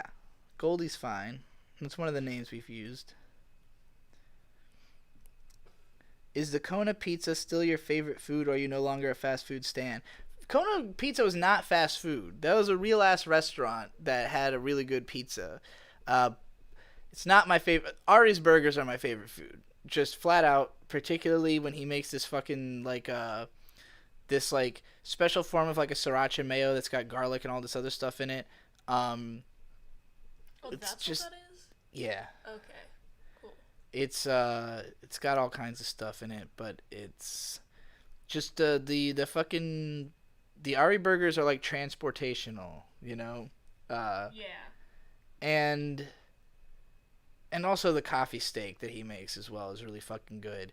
It's just like, you know, as somebody, I mean, even though I said like Kona Grill is not fast food, it's like a real ass restaurant. Like still, I don't often go to what I would describe as real ass restaurants. You know, like I've been to plenty of fast food in my life. I've been to plenty of mid tier restaurants where you spend like $10, maybe $15 per item.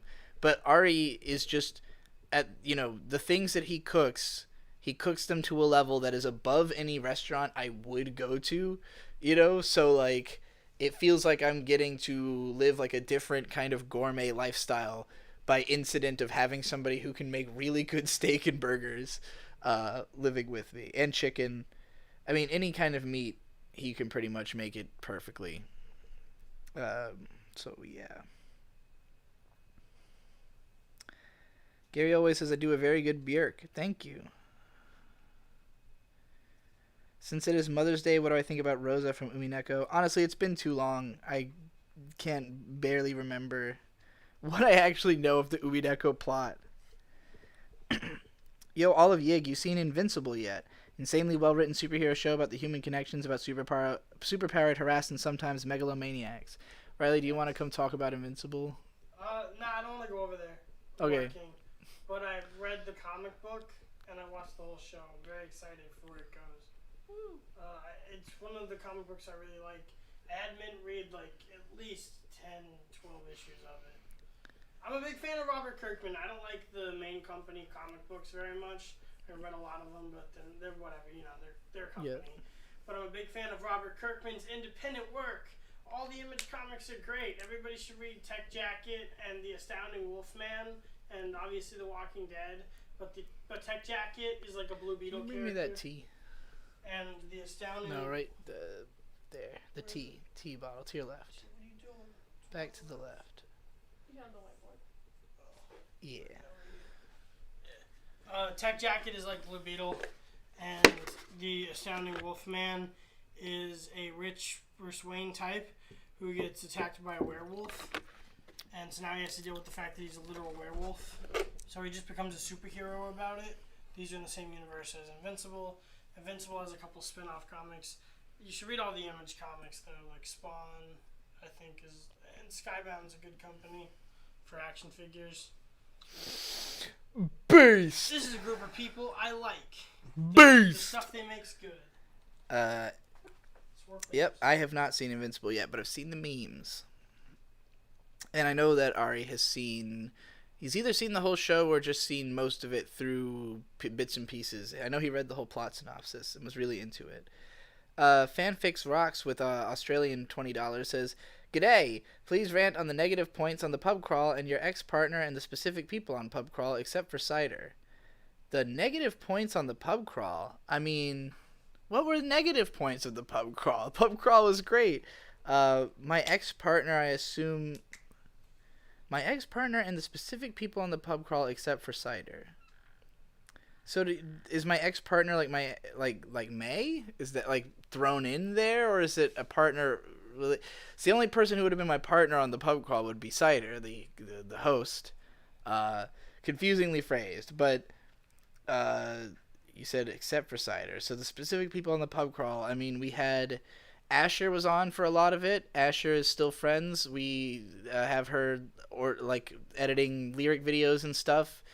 Jeff Burgess was on the pub crawl, still one of my favorite musicians of all time, still putting stuff out on YouTube and Twitter. I think living in like New Mexico now. So I'd love to hang out with Jeff again sometime. And those are the only people who are on like recent years. But the pub crawl, I mean, the most negative thing about it is that we're not doing it currently, I guess. It was a fun show to keep consistently doing. Part of I think both Cider and I are just like at a point in life where we're not trying to talk about like every single crazy thing we do all the time, because we're trying to pursue like other professional opportunities that might not want us to like be insane, especially Cider, who used to do crazy shit. So I guess that's the worst thing about the pub crawl, is that it's too good to exist. But yeah, if ex-partner meant May. I mean, the worst things about her are all evident in the ex-content cop, the shortcomings of Ethan Ralph video. It's probably the last I'll have to say about her. What's your favorite meme? God damn it, the first super chat dropped while I was typing. Oh, okay. I can relate to that. My mom pretty much ruined most restaurants for me, especially Indian and Italian. Yeah, like, if she can, you're saying she can cook better than those restaurants. That's exciting. Those would be fun styles of food to have a home cook, like, blasting out of the park.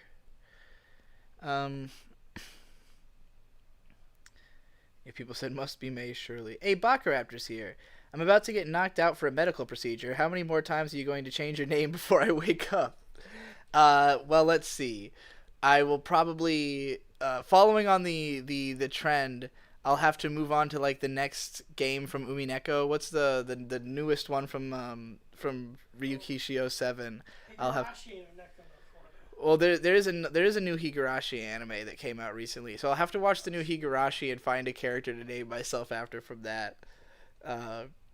Bacaraptor's been making fun of me for changing my name since long before any of this nonsense, because back in my anime blog, I used to change the name of the blog, like, all the time, and he was like, this is why nobody can find you. Like, this is why you're not growing. You keep changing your shit.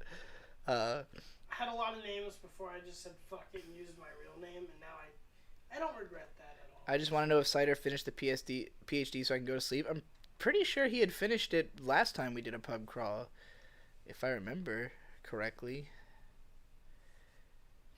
If you go visit Jeff, you got to stop in Dallas. We've actually been through Dallas a few times in recent months. We did not end up going there on this trip. We were going to, but we went to Houston instead to hang out with a rapper named Dyron Miller, who's very cool, and we've got some songs coming out with him based on that trip, as well as an interview. But, yeah, we'll definitely be through Dallas again. I believe that's Rain, Snow, Hail who said that, so definitely come to hang out with you. I didn't know you were there. What's one of your favorite times you got high, either with someone or by yourself? Favorite times.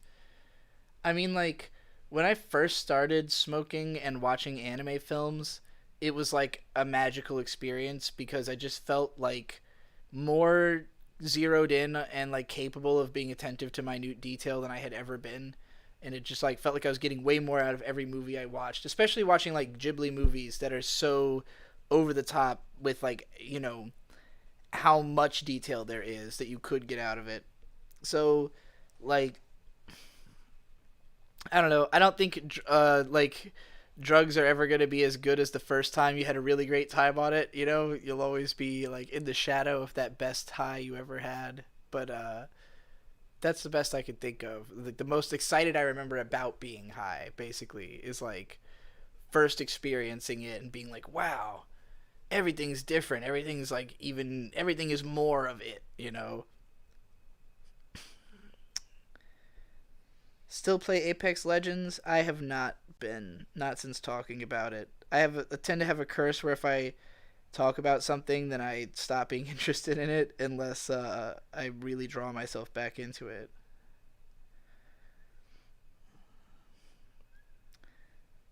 Well, you used to like make the fact that you wanted to talk about the content so you could talk about the content. But you're just doing that a little less often now. You're doing like a company LARP. I was hoping that you could rag on something from Pub Crawl just to be a bit edgy. I mean, I don't have any... If I had, like, negative will towards the Pub Crawl, then I surely would have something to rant about. But, like, I don't know. The Pub Crawl was a fun time. I enjoyed doing it. Would do it again. Don't really know what Cider's doing right now. He kind of, like, isn't online in a big way, so... I don't know if he's interested in being online.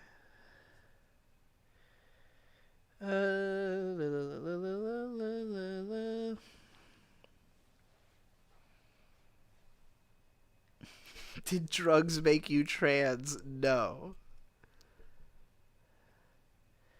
Pineapple Potamus with $5 says, I'm a messenger. Have you seen superpower movies and thought we couldn't do that? We can. Check out groundbreaking science key control superpowers.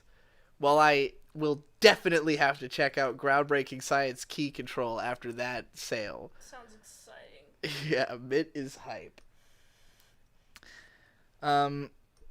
Who's your favorite Simone Sibilia? Man, it's been way too long since I've seen that for me to even remember the names of the characters. What are some YouTube channels that you watch / would recommend? I recommend the Kino Corner. Just did a big podcast with him that I released the other day, recommending the 10 Kino films and anime that you should watch. I would say that, like, in terms of doing the same style of analytical video that I do, but for films, he is, like, one of the better people doing it. He goes really in depth on, like, researching the films and presenting their history and stuff like that. So, subscribe to him. Yeah, that's my recommendation for now. Eidolon with $2 just says money. Thanks for the money. I appreciate it. Big thing.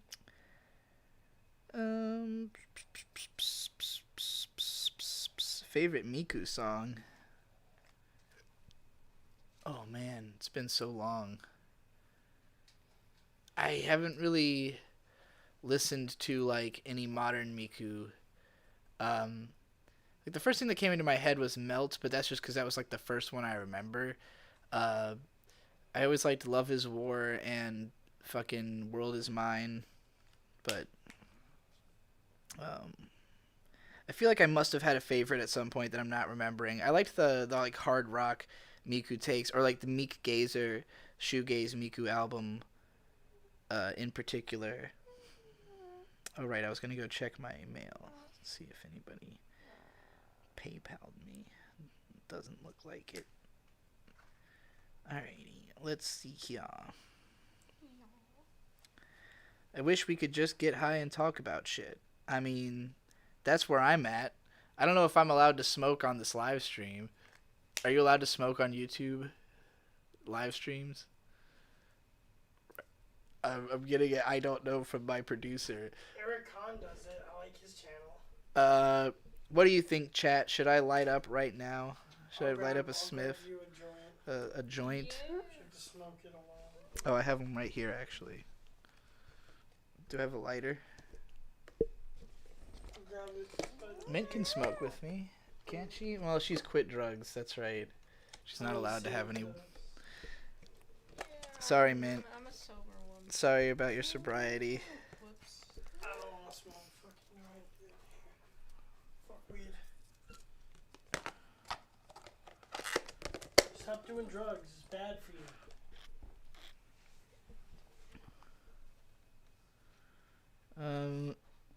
How did Mint Salad come up with that name?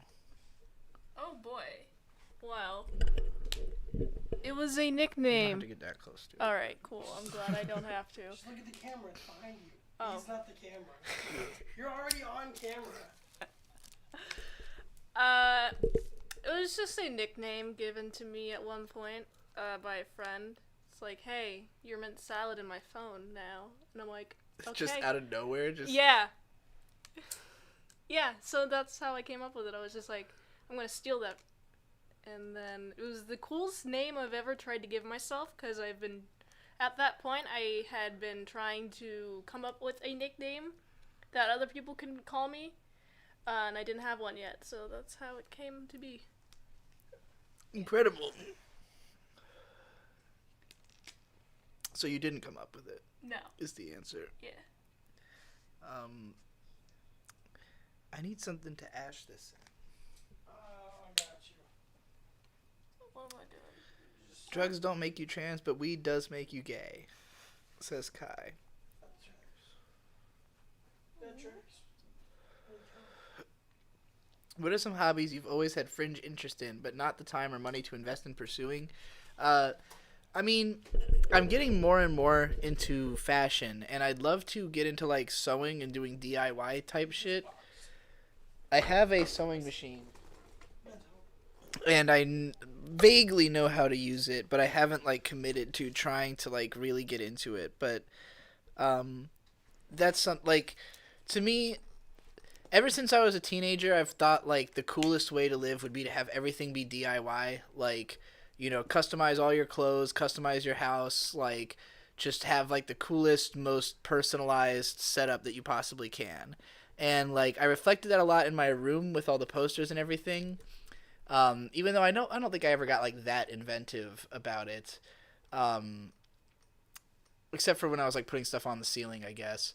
But like, uh, yeah, like when I look at say City Morgue, which is one of my favorite bands, and how like Zillakami just has like all this custom clothes where he's just like taken jeans and put like tons of patches all over them, and like created a more high effort version of clusterpunk basically. And yeah, that's something I would like to pick up.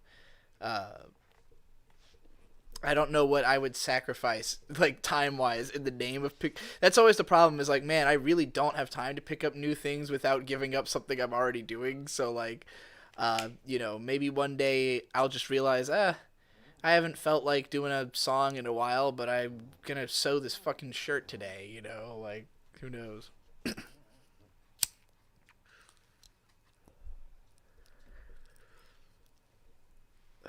Alright. $5 from Jackalope Music says, thanks for answering our questions. No problem. $5 from Fanfic Rocks, Australian. I vaguely remember you got unbelievably pissed at Watch Mojo for putting you on an anime list. I remember being okay with them putting me on, because they had put me on a top 10 anime YouTubers list, and I was happy about that one, especially because they rated me higher than I had actually scored with the viewers. But, like, I did get really pissed at them because of a video they had on, like, top 10 anime deconstructions, and I had a whole video about why that video was bullshit, so that might be getting streams crossed there or something. Unless I'm remembering wrong, and I was for some reason mad at them for having me on.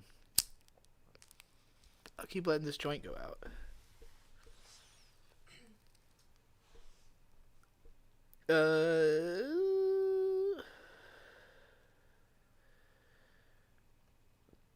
Pot is the same as coffee, not a drug. Wait, what was that Hatsune Miku Shoegaze album? Meek Gazer.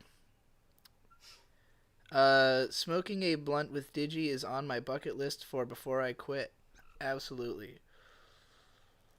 Are you quitting blunts because of the nicotine, because of HRT? Because I already don't smoke blunts for that reason. I'm smoking joints.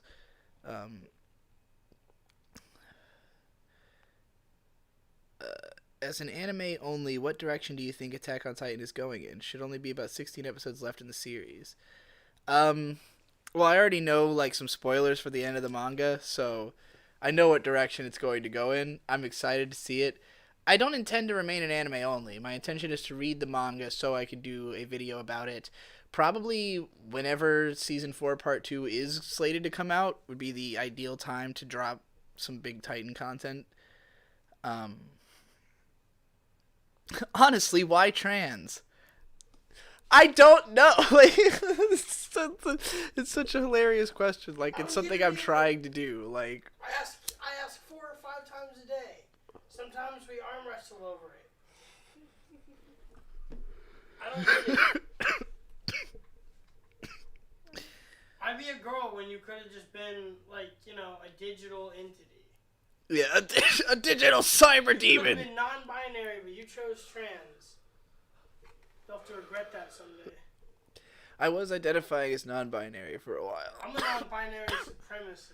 Yeah, not like you think everyone needs to be non-binary, or else they don't deserve to live. Is that what a non-binary supremacist does? Sure. Yeah. I just don't. I believe that gender is only a social construct. Weed didn't make me gay, it made me straight as fuck, TBH, says Dirty Pure. Fascinating. I grow a lot of weed and am very straight, just not narrow, says Tubby Mayonnaise. Where Bird? Bird in bed. Bird had big headache, so he went to take a nap. But he'll be back. Will he be back during the stream? I don't know. Maybe. Depends how long we go and how long he sleeps. Fuck Rick Rubin. All my homies hate Rick Rubin. Hey, I'm trying not to be. Look, Rick Rubin's a legend. I gotta admit it. I can't be mad at a legend. Not in this day and age. Skip the hate. I've always wanted some next level cluster punk. Me too. Tarbuck Transom says, as a guy who builds all his own furniture, repairs his own clothes, etc., it's based. Hit me up if you want to learn. I'll hit you up when we've started building our town, so you can be the very first person we move in. You are like top 10 guys I know we need to have in our town. Tell him to hit me up to schedule you on his podcast. Yeah, hit up Riley to schedule me on your podcast because I have new ideas about neurotyping. I have an idea for how to maybe consolidate the chart a little, maybe make it like 9 squares, maybe start talking about how, like, instead of lexical, I might use the word literal. We're going to see how all that kind of stuff springs out, what you guys think about it. Because I'm not up to date on all your research, so I'll want to talk about it there before I go trying to fucking spring out my video about neurotyping.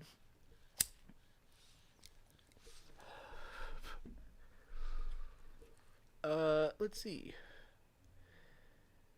Do you like to smoke or are you addicted? You can't be addicted to marijuana. This is not a cigarette. But I do like to do it. Can we bribe you into analyzing other Japanese culture items? If you like Japanese professional wrestling, I may do just that one day. I am kind of interested in Japanese pro wrestling, and I know that a lot of it probably gets subtitled because it seems like the wrestling world pays a lot of attention to New Japan Pro. I'm like vaguely abreast of bits and pieces of wrestling narratives from over the last 5 or 6 years.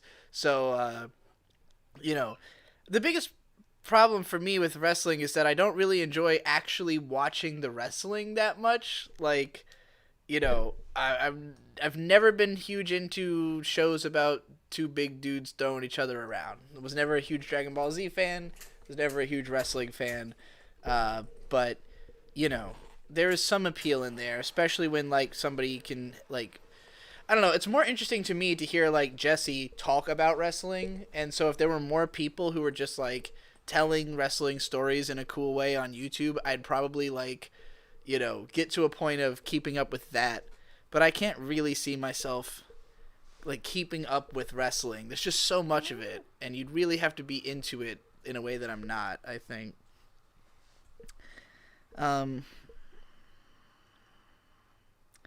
Hell yeah, me and my GF have been loving seeing you transition and grow, by the way. I love seeing that you've been getting healthier and doing your thing. Thank you.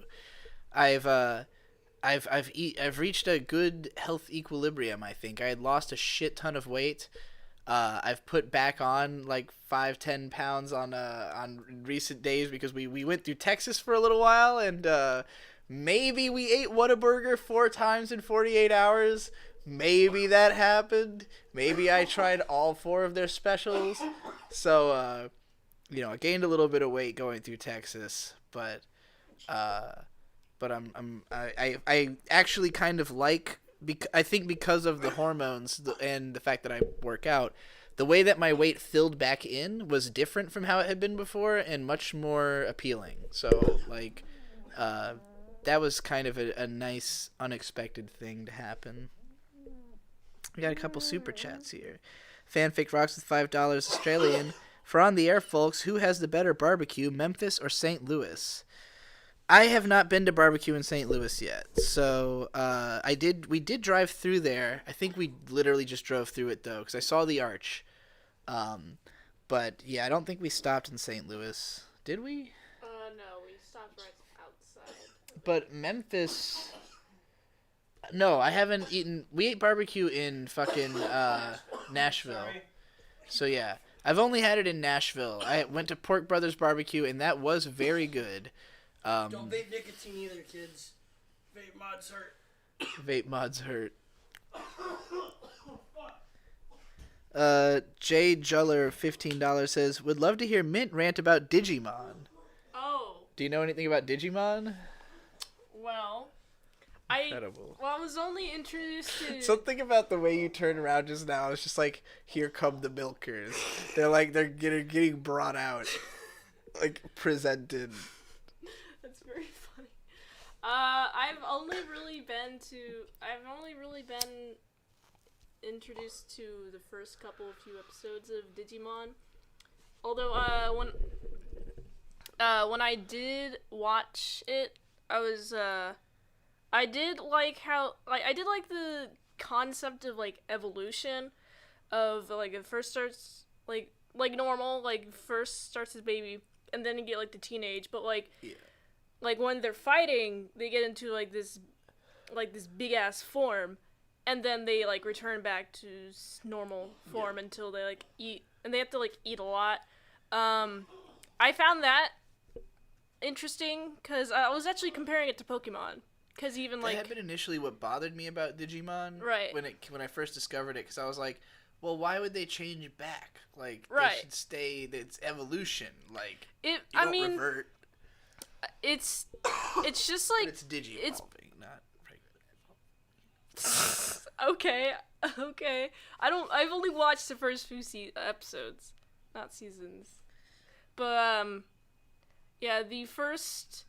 Where was I? I lost my train of thought. You were talking about how you like that they transform up and back. You've seen the first few episodes. That's all you really said so far. Yeah, it makes sense if you were to look at it from like the health bar, not the health bar, but like it's the combo attack, and then you like get it like as much fighting, and then you like return the bar is empty.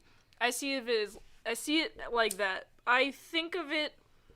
I keep losing my place. I didn't. Let's see. I had. Did she talk? There was also. I'm just reading other people saying "booba" in the chat. Shit. Then. Oh yeah. So. Like I was comparing it to Pokemon because it had always been compared to Pokemon when I was a kid. So I never really watched it as a kid. I was only introduced to it in college, and like I only watched the first four episodes, and apparently there's like 7 forms. That's what I was told. Really? Yeah, there's 7 forms. I'm only listing off all the stuff I know about Digimon. I wasn't really focused on the plot, to be honest. I was more focused on the design. Okay. How do you feel about Digimon designs? You like them? It's cute. They're very... The second form, they're kind of wonky. I would say, like, what I mean by wonky is they're more... The dinosaur, the one that looks like a T-Rex. Agumon. Man, I wish it was cooler. You know? I mean, it looks cool, but, like, it's not... As a Charmander fan, I have to say Charmander is much cooler than Agumon. Yes. Yeah, that's probably why Pokemon hit off. I just, like, Digimon designs are all too complex for me. Complex? Like, yeah. They're, like... Too many lines. Like... I'd say they're, like, more, like... The design is not... Where the lines are is not placed well. Okay. And they're so, just like weirdly shaped. They're weirdly shaped. The Agumon is Agumon has weird proportions. Has weird proportions, and that's the only major one I could think of. It's been a long time. I mean, in fairness, I don't think Digimon, like the Digimon are cute, but I don't think they're going for being the same kind of. They're cute in like a Nickelodeon way, right? And Pokemon's cute in like a Cartoon Network way. The fact that you just immediately said right, like you just knew exactly what I meant, stunned me for. I was like, oh, okay, you get what I mean. Yeah. Fanfic Rocks for Australian $5 had said, "What about everyone else in the room with barbecue? Do you have any barbecue opinions you want to share? Like, what's the best barbecue you've had? Best barbecue I've had. I'm not a huge fan of barbecue. Yeah, I feel like I'm the only person in our group who even like usually goes for it at all. Yeah. Although I've had a couple of good barbecues back at like potlucks, but not Where's that? really like in Washington, just like with family. But that's really about it. Riley, what's the best barbecue you've had around the country? Memphis, Tennessee barbecue. Memphis? So Yeah. you have had it there. Yep. Okay. That's where you're supposed to have it. I've had Well, it you in have- Nashville. Okay, not bad. Yeah. Nashville's alright. I like You all were the food there. and We all were that. sitting next to each other that time. Oh, right. Yeah. Peg leg pork. Yeah, that was a good place. Oh yeah, by the way, I want something new to draw, so please assist. Yes, Assist tell with- us what you want Mint to draw. Sorry for blowing the smoke directly in your face. It's fine. Nothing too complicated though. Purcell Worthman with Canadian $5 says, I just got dumped of the don't ever speak to me again variety. Any Aw. advice? Damn. I mean, if it just happened, you're probably going to spend a few days listening to sad music. Talk to your friends and family. Just anybody who will talk to you and be like sympathetic. Have a conversation with them. Because everybody's been through it, so everybody has a way to relate to you if they get approached about it as a subject of conversation. Hopefully that's helpful. And good luck. Good luck. Good luck with those feels. Big feels. Epic Booba. It's weird live streaming. It's just a small area. We've got like 8 by 5 feet to work with in this room. So Are you and Nate on bad terms? I don't think so. I haven't really talked to him since Content ended, but I have no reason to be on like extra bad terms with them. Unlike Ben, who is an actual bastard. And I can say I actually have a problem with. Because he's actively A-logging me. Please draw a mint salad, says Carl. Draw stocking from Panty and Stocking. That's stocking is probably in my, if I had to make I've been like putting a lot of thought into trying to make describe myself in 4 anime characters for Twitter. Because I used to only ever use guy characters when I would do those. Right. So I've never done one like, because I'm not sure what 4 characters I exactly am, but I think one of them is probably Stocking from Panty and Stocking. I think all of my worst traits are represented in that character. My best traits are like the main girl from Sayonara Zetsubo Sensei, Fura Kafka. And then somewhere in the middle is like Senjo Gahara and Hanekawa from Monogatari. But I'll figure it out. I'll figure out what 4 characters are the most me. Fanfic Rocks with Australian $5 says, which I hope you and the gang can get your butt down to Sydney, Australia for our Smash convention. It's our anime convention in October. Lol. I don't think we can make it to Australia this year, but maybe next year. We have 2 things in October. So Yeah, we have stuff to Too do. Many Games is the first week, and Burning Dick's the last week. Amazing. So yeah. Between them, we'll be traveling from Philadelphia to right outside LA. Yeah. We definitely don't have time this October, but we don't know when we're gonna go global. Like, we've already done such like preposterously fucking ambitious like road trips around the US that like the idea of going It would, at this point, might be cheaper to go to Europe. it could be, yeah. Well, Last because trip was probably Europe's like- not hard to drive probably like- around compared to America. Like we could have like- crossed Europe 4 times in the distance we drove. I'm just saying, like, I think last trip we spent like a little over $3,000.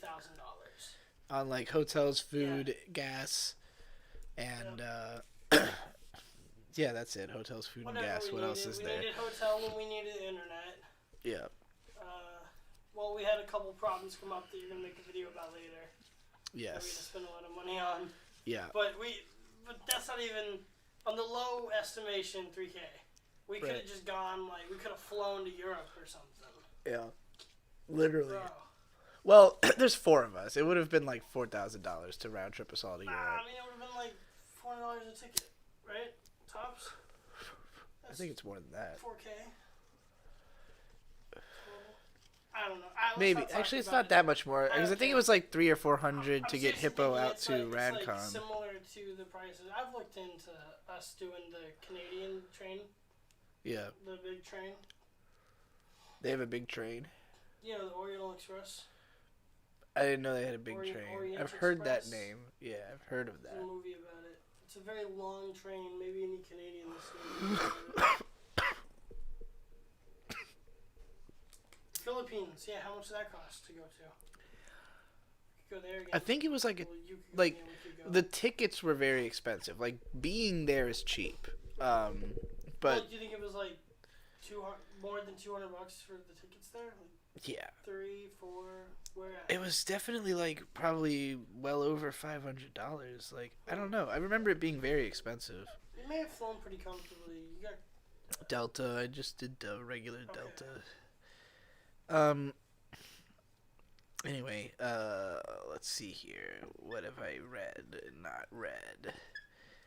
Digimon are meant to be gross. That's kind of what I was getting at. Is like, I think they're meant to be, like when I said Nickelodeon, cute. Like, you know, Nickelodeon. I think of like SpongeBob and Our Real Monsters and like Rugrats and like shows that are like aesthetically ugly in a way that makes a point. Whereas like Pokemon is like supposed to be the cutest, most iconic possible fucking thing that it can be, you know. maybe it's not a big train. It's just that it goes a long way. Okay. Like, I mean, it's that's what I thought you meant. I didn't think you meant literally a okay, large I wasn't train. sure what you thought. No. It's not a large one. But I like Snowpiercer. It's my favorite movie right now. You do be loving that fucking Snowpiercer.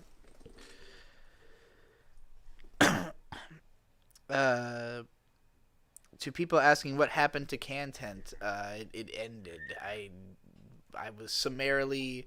You can actually just hear about this in the video explaining Yig Studio and its future.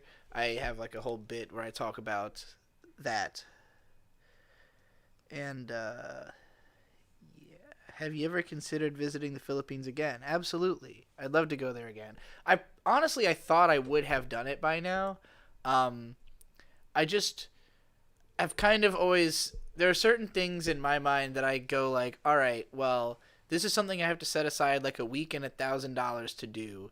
So I'm going to wait until like, you know, I have the perfect moment, or like until I don't know, am just like flippantly throwing around money on travel to other countries. Like then I will go back and hit there again. I guess I just thought I would do that a lot sooner. But I'd love to go back. I really want to interview Ghost Lightning and, you know, find any reason to put him on camera, and check out some of the cool shit that's there again, you know, or see new things that I haven't seen. I mean, I was there for a month, but I spent most of the time at the mall. So the many very gigantic malls that they have.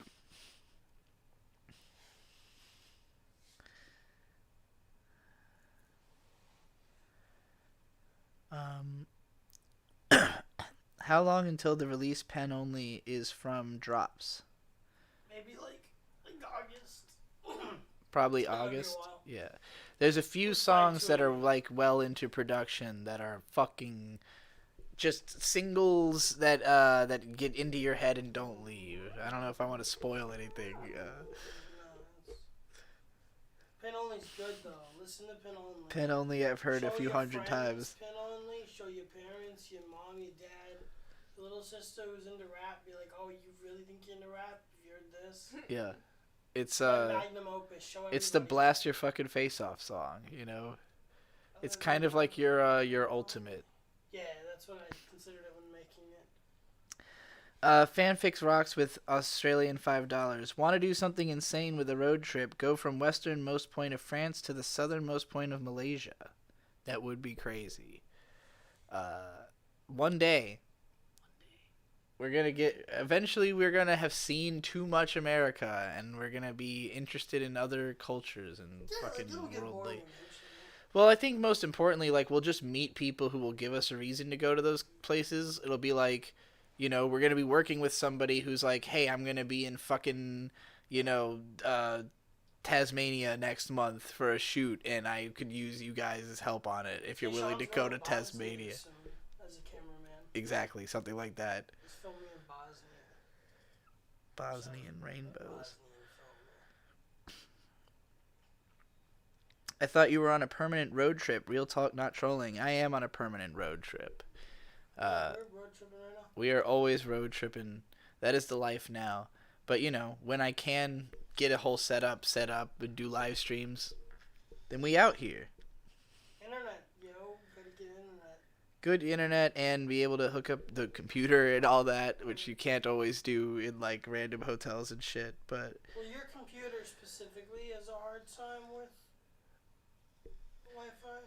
Oh, yeah, mine sucks with Wi-Fi, Like a bad Wi-Fi chip or specifically. something. Yeah, and, like, when I go around and I'm, like, stopping at people's houses and shit, then I'll just bring my fucking, power line adapters, which plug into the wall and then into your... Like, basically, I'll just hook up to somebody's router and then hook up my computer wherever, plug in the thing, the power line adapter, and then plug that into my computer. So I can, like, have corded internet from anywhere in a house as long as I have access to the router. In hotels, you usually don't have access to the router. I've never tried, like, asking a hotel staff if I can plug something in, but I'd be terrified it would get stolen. So, like, Right. because they're like $70 devices. I left one at Jeff Burgess's house one time and had to have it mailed back to me. So that's why I don't flippantly carry them around unless I know that I've got somewhere to plug them in. Big Train can confirm. Big Train, it's big. Have you seen the Umineko fighting game? I have seen some stuff from it. I really want to read the manga. Like, that's what I'm targeting with experiencing Umineko in full, or enough to, like, care about the characters enough to want to play a fighting game, is to read the manga. We were at a comic store in Elko, and they had, like, what looked like 2 copies of Volume 2 and a copy of Volume 3. But upon closer inspection, it was like Volume 2 of Story 2, Volume 2 of Story 4, and Volume 3 of Story 8. And I was like, wow, there's a lot of fucking Umineko manga. And finding all of it in physical form is probably something I could only do on the internet. So, I'm either going to just read it on my phone or I don't know. I don't know how much it'll cost to buy all of it. So, like, I don't know if that's, like, throwing down $400 or some crazy shit. If that's the case, I'll probably just read it on my phone. Yeah, Debonair Dylan says, it is expensive to get to the Philippines, but once you get there, it's cheap and fun. I definitely remember it having been, like, $900 or some shit like that. Like, because the whole trip, I went, like, it was, like... My dad spent $3,000 in total between the ticket and the money he sent me with. Not that I spent, like, I brought $1,000 of it back. So I spent $1,000 while I was there, and most of that was on anime figures that I got on the cheap.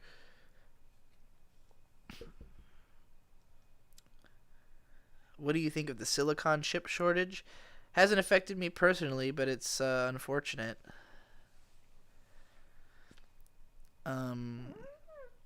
Was this already... Did I read this? Fanfic rocks with Australian $5. Want to do something insane with the road trip? Oh, no, I did read that. Never mind. How do I keep ending up, like, way back?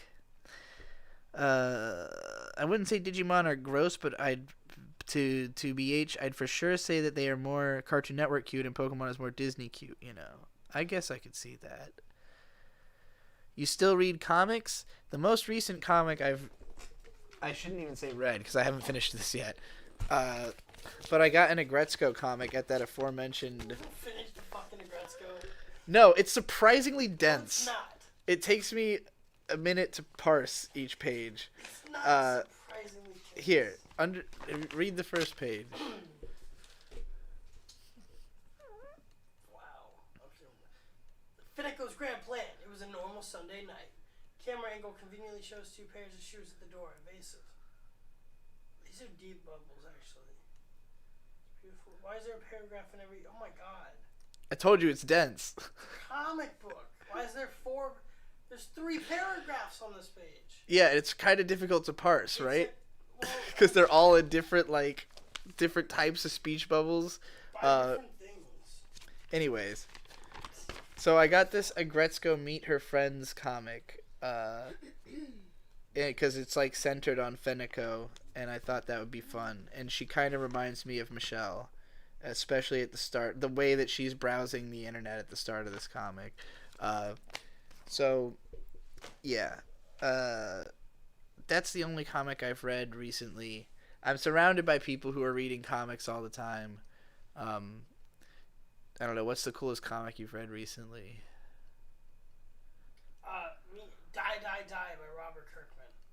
His Die, Die, Die series is great. It's about a triplet family of, like, really cool James Bond type characters, special agents. But, there's 3 of them. That's it. 3 assassins. That's the plot. That's 3 fun. Triplet assassins.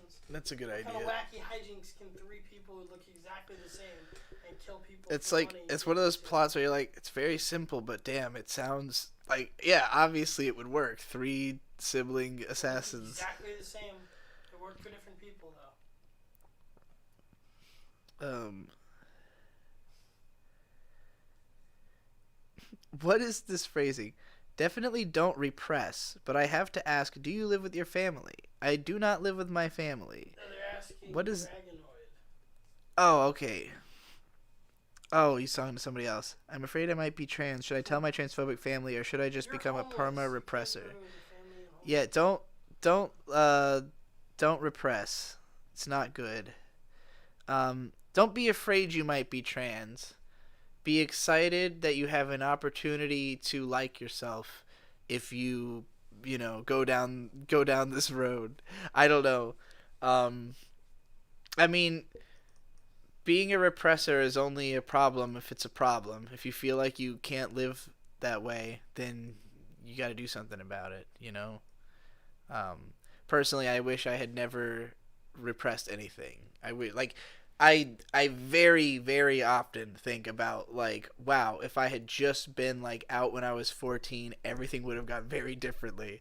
And, like, it's not that I, like, hate the life that I've built for myself over that time, but I just, like, can't even imagine what I might have decided to do had I just, like, followed through on, trying to fit in, like, trying to have a mode of self-expression that made sense and could, like, if at any point I had decided that, like, everybody else is right and I'm wrong, then, like, that would have been the moment that I fixed things about myself. If that makes any sense.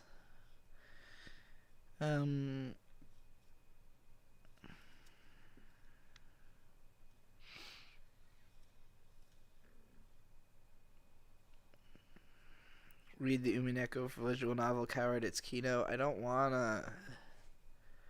like visual novels. I've heard the manga is good. Am I planning on making any podcasts in the near future? Yes. The Void Gazers podcast. I mean, it's a variety show, but there are podcast episodes like the one we just did with Oki. The one that just came out, the 15 films and anime, Kino films and anime you should watch before you die. And what? Oh, me and Mint have a podcast that will be Void Gazers episode 9, and it's a interview with a guy who's studying. Well, he described himself as an autistic gay marine furry who studies autism, and he had, like, basically a long ass discussion with me and Mint about autism. But he's not quite an expert. Yeah, he didn't. He was like, I'm not an They're expert. informed I opinions, study. they're not expert opinions. But it's a fun. It's an elaboration on the little. Yeah, it's a follow up to the little lecture, because there were some people who were like, you should talk to like an expert about this. And I was like, all right. This guy like messaged us and was like, hey, I can like corroborate some of what you're saying with research. And we were like, let's do that. So we did. Have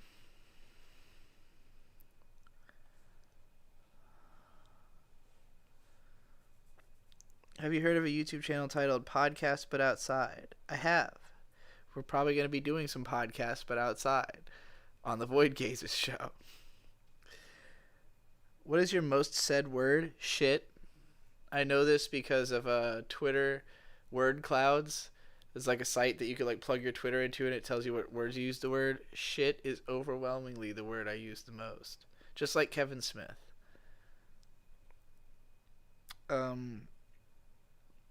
As someone who barely travels, I live in small town Texas. What y'all do is inspiring. Keep being cool. Thank you. We will.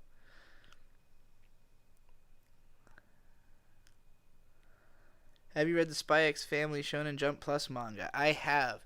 I had actually recorded a whole like 16-minute Manga Mondays about that, but it never got edited, and that's why I stopped doing those. But yeah, it's really good. It's really fucking good. I've only read like the first probably 15 or so chapters or something like that, but I love it. Oh, my fucking tooth is starting to hurt like a bitch. I have a cavity, and I don't like it. It's not fun. It's actually outrageously painful. Dude, in most societies around the world, your kid coming out as trans can be at least a shock, usually broken expectations, often also receiving ostracism as a failed parent about ruining their lives comment. It's true. There's a lot of things that, that can go bad, especially depending on what culture you're in. I think in America now is the best time to come out of the closet ever in history. Like, it's just...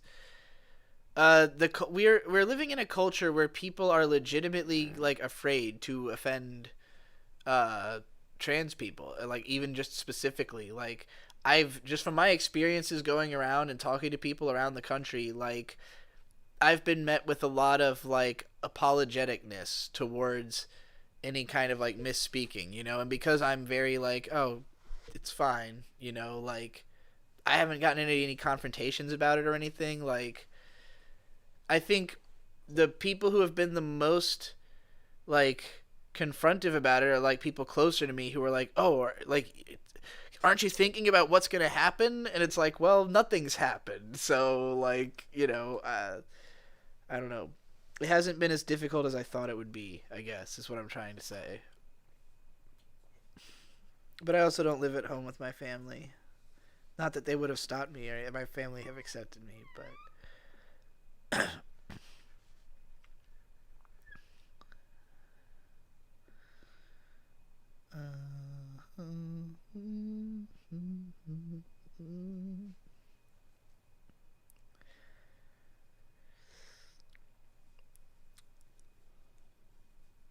got Mint's whole picture in frame. I'm proud.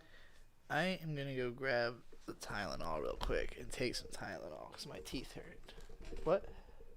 Oh yeah. Mint, take over the seat. Okay. It's your stream now. You can use my phone to read chat if you... Alright. Hello, chat. It is I, the Mint Salad, coming to you from the Yeek Studio. Where were you in chat? Alright, Doesn't matter. okay. Scroll down wherever you want. There'll start being new comments about you in a second. I just got a filling recently for like 4 cavities. Yeah, that sucks. I have had it filled in once. It was painful. I was very scared about it, actually. I couldn't stop freaking out I just couldn't stop freaking out because I was like, oh, there's going to be a needle in my gum. It was painful, but I feel you. Mint, scoot the chair up a little. Like this? Yeah, go that way a little. This way? Yeah, This good? yeah, that's fine. Cool. Alright. Just talk about anime or something. Anime. Talk about drawing. Drawing. I'm very good at that.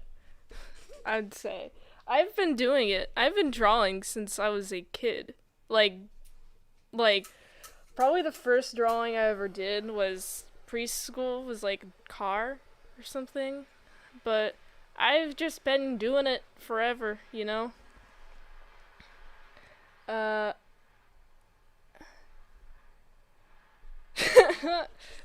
Mint salad, more like milkshake, am I right? Please don't ban me for being a pig. I like your sense of human. I like your sense of human. I like your sense of humor. Let's see. I have nightmares about losing my teeth. Oh boy, that sounds painful. I have not had nightmares in a while. Mint, tell us why you're quitting drugs. I'm quitting too. You know, it's just not right for me. Drugs, I've had an epiphany where drugs are bad. Because The way you talk about it sounds like a joke. I don't mean Not for it. swear or anything. I'm very bad at phrasing things. I don't mean for this to be taken as a joke. But yeah, drugs are just, I just don't like how they feel, you know? You're like, I don't like the good part. I don't like the bad, and I don't like the Let's, good. talk about the bad parts of drugs. The bad parts of drugs? Instead of giving a non-answer. The bad parts of drugs. Well, you eat a lot, and I like eating too much to be on drugs. I like eating too much. Let's see. Diet thing. Yeah, it's more of a, it's just, I'm just using the excuse of diet to be convenient. But it's strong diet. I don't like the headaches for having too much drug. Yeah. Anyway, go back to the chat. Alright. Someone asked about drawing. Have you Someone heard... asked about Mikey Making. Yeah, I'm getting that. Have you heard of Mikey Mega? I've learned to draw from his YouTube channel. I'm a little dyslexic. Yeah, I actually never really watched a lot of YouTubers learning how to draw. I don't know. I just never saw them to be. I just never looked at YouTube tutorials because it was like, I'm gonna learn this through the right way, which is through Tumblr, which is, well, it was actually Tumblr did give some really good drawing tutorials, which was very good in my in my final years of developing my style. But yeah, I probably only watched one YouTube video on how to draw, and it was how to draw a wolf, because I didn't know how to do the the joints. But dog joints are hard. Right, let's see. Any tips for someone just now getting into drawing? How can I get good quickly? The best advice I was given was from my art teacher, and she said just draw what you see. And it might seem a little obvious, but oh yeah, you just draw what I see. But if you think about it, beginner drawers, say the perspective, the profile, there's There is a tendency for beginners to just draw the eyes on both of the face and just have the nose here, but that's not what it looks like. When you draw a profile, you're just supposed to just like draw what's there. So I'd say my suggestion is use circles and shapes. Shapes are very good. Shapes are a very good starter. And also just like looking at tutorials. I didn't even notice all this fucking epic shit you were drawing over here. Thank you. You got like a serpent brontosaurus fighting a chimera monkey thing. I don't know what that is, but the most important part is the train is about to drive Big off the train ledge. is going right off the edge. Are they guiding it or just excited about the No, it's trying to fight it. It's they trying want to. to fight the train. Yeah, Well, they're gonna win because it's going off the cliff. it definitely is. My last final thoughts is just practice. Just draw every day. Draw every day. Doodle. If you're in school, doodle in class. Don't pay attention to the teachers. Fuck That's what I did. Anyway, B's back. Here you go. Probably more comments from me.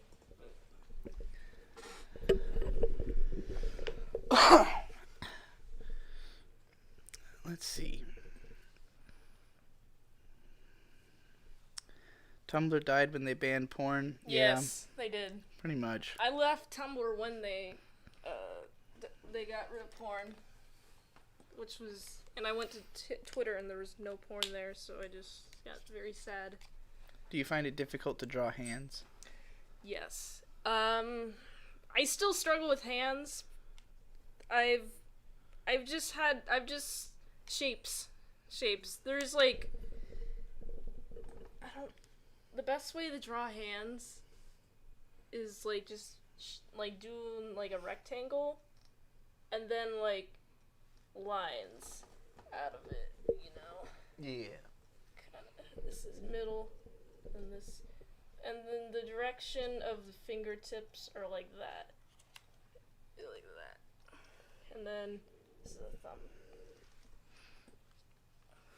thumb. For a lexical loser like me, drawing looks like a superpower. I've been trying to learn how to draw from the ground up, and it is hard. Yeah, I've very much never really had that issue, but I've definitely been around a lot of people who have been like. Have you just been drawing since like you were a baby? Yeah, I've been drawing like forever. I mean, It's the honestly, only thing like I know what to do. I think that like there's two kinds of creators. There's ones who like basically just find a way to turn the thing that they naturally do into a thing that they can show other people. Yeah. And then there's more like, oh, I want to be able to make this kind of thing because I saw other people do it. Now I have to like learn how it works, you know?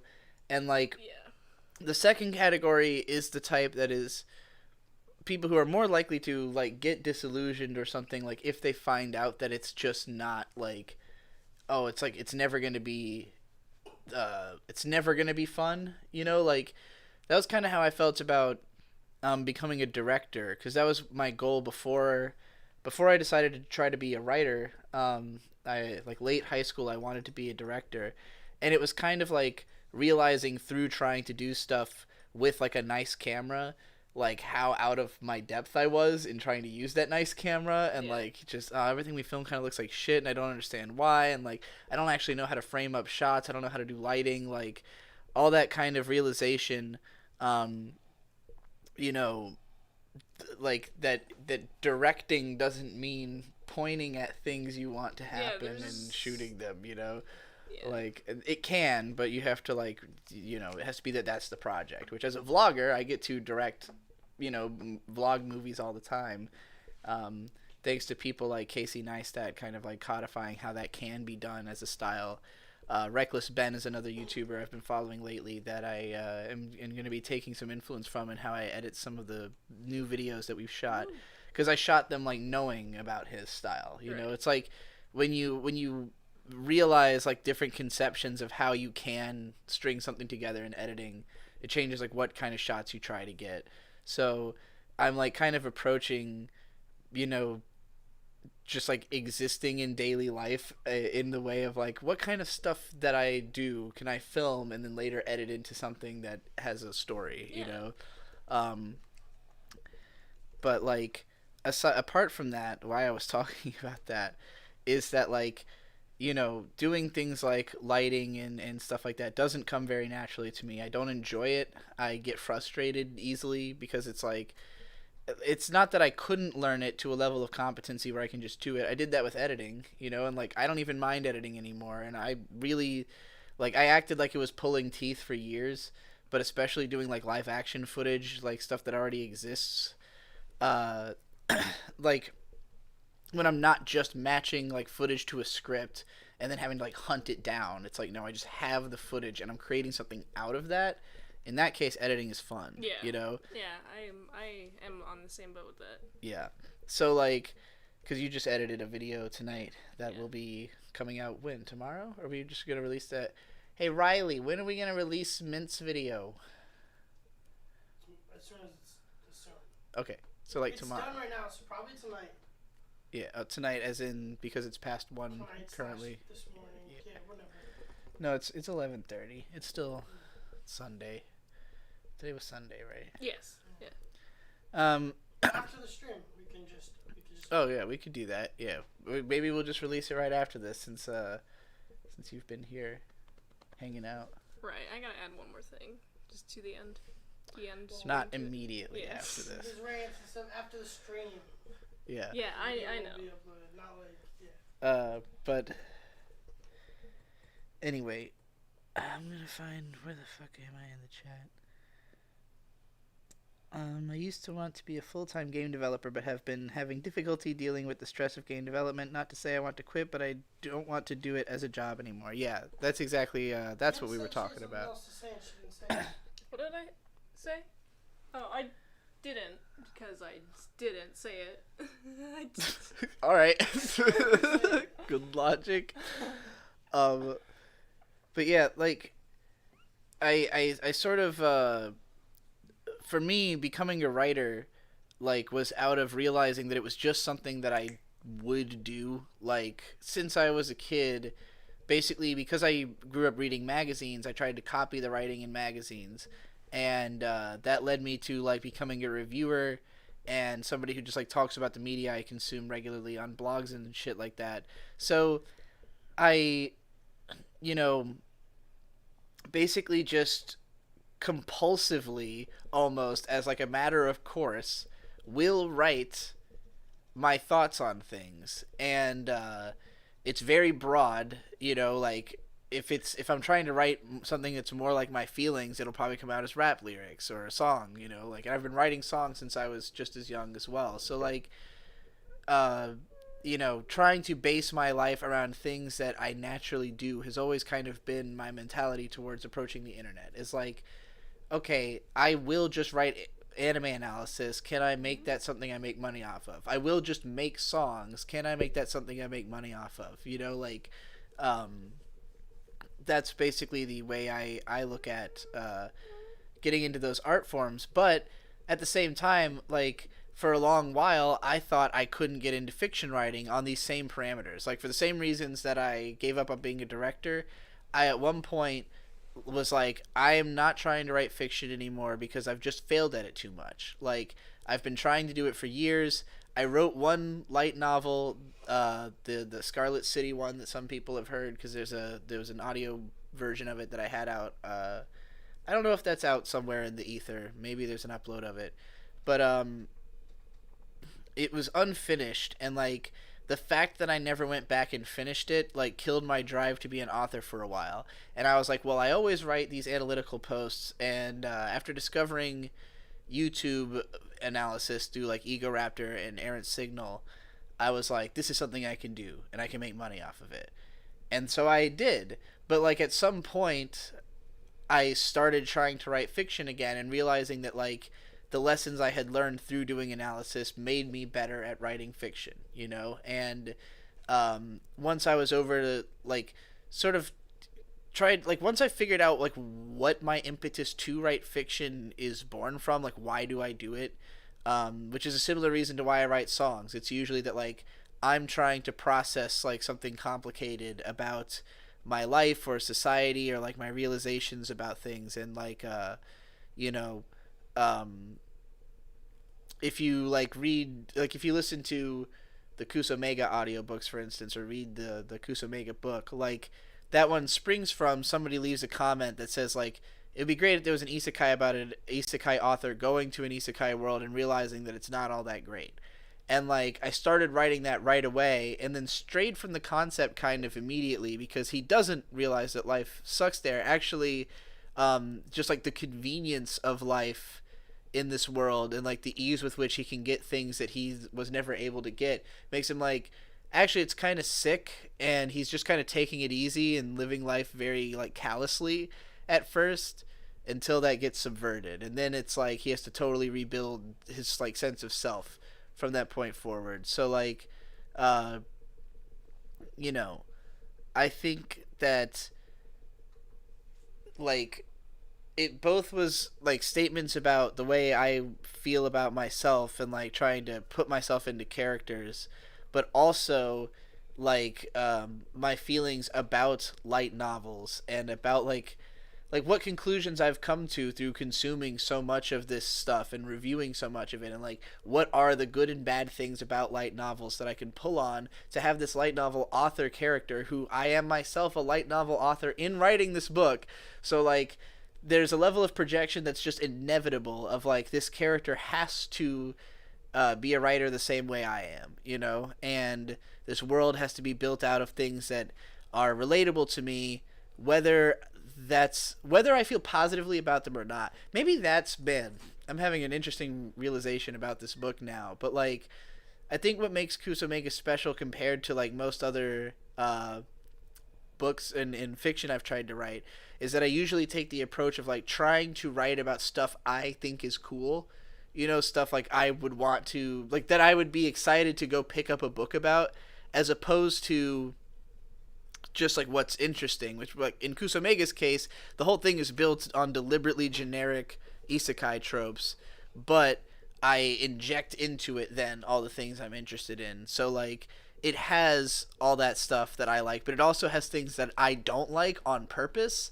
And I think that is what made it easier to write, is that like there's deliberate ugliness to it. So I don't have to make it perfect. I don't have to like, not everything has to be cool and ideal, because that's not the joke, you know. And all of that kind of comes through in the characterization of the protagonist. So yeah, I like that story. Man, I just fucking started just absolutely like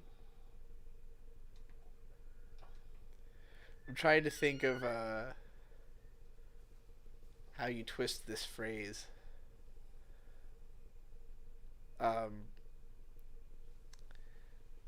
Never mind.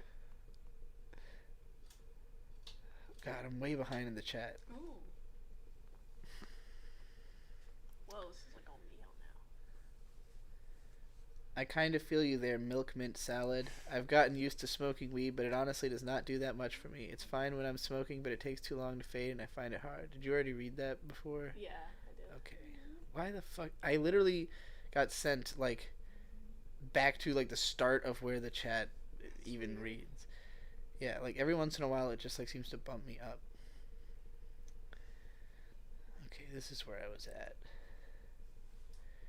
What do you personally like about shoegaze? For me, it's the almost noise rock-esque sound palette, but with a decidedly pretty approach.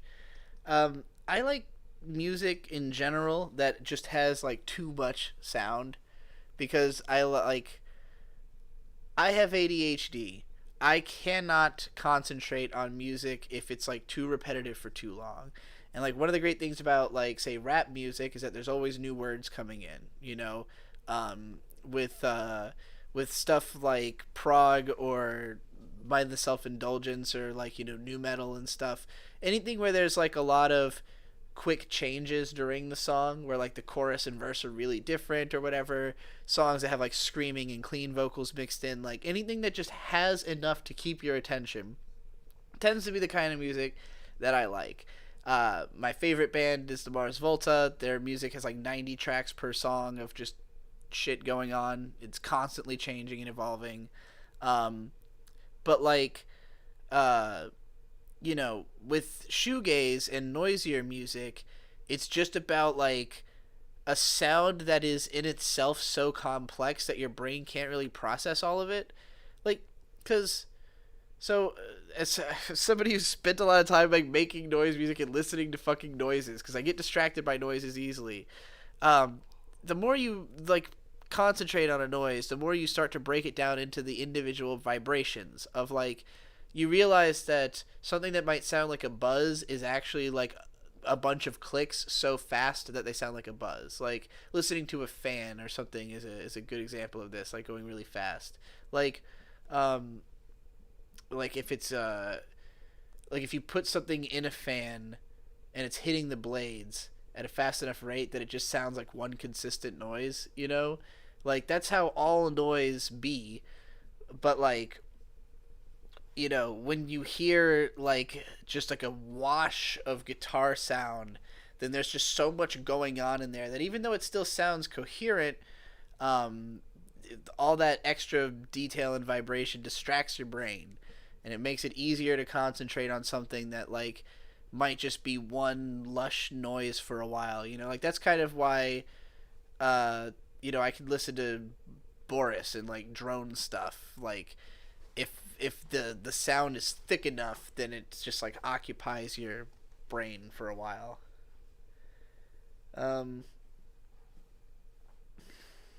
The audiobook is in the archive, which is still happening, says Tarbuck Transom. Excellent. Yeah, the Tarbuck Transom Digi Archive will have the Scarlet City book, it sounds like. Will you all do audiobook movies? Yes. All of us? I don't know. I will definitely do them. Bird audiobook movie. Bird movie.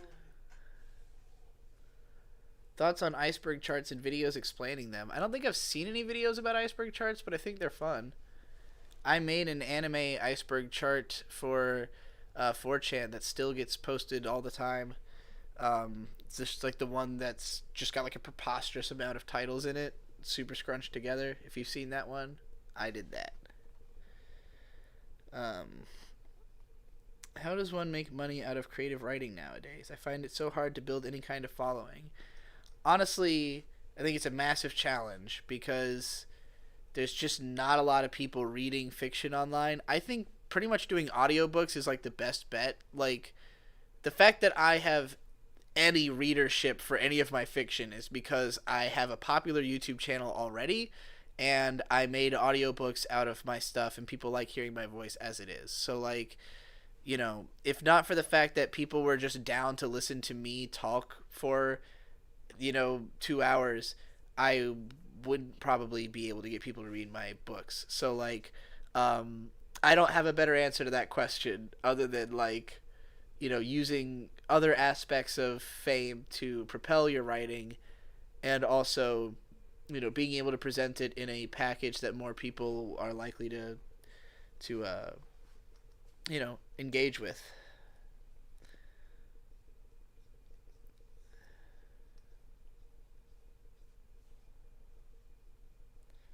There's a super chat here. Alexis with $20.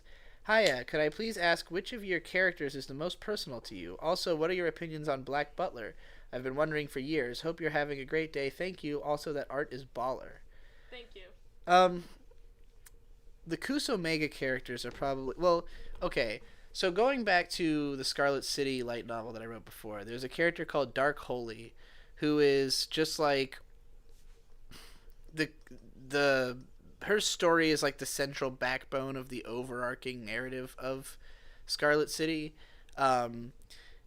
It's kind of just like built out of being like the edgiest character that I could imagine, honestly, because she was like a victim of being part of snuff films as a child and was going to be killed like in a recording, but as she's being like chopped up, she gets saved by this gangster, and by the time she's like 12 is running this gang because she's such a fucking super genius. But like, in terms of characters who I would write to just basically be like me at like what I considered my best, except but in the form of a cute little silver-haired girl, Dark Holy was like my most personal character. But like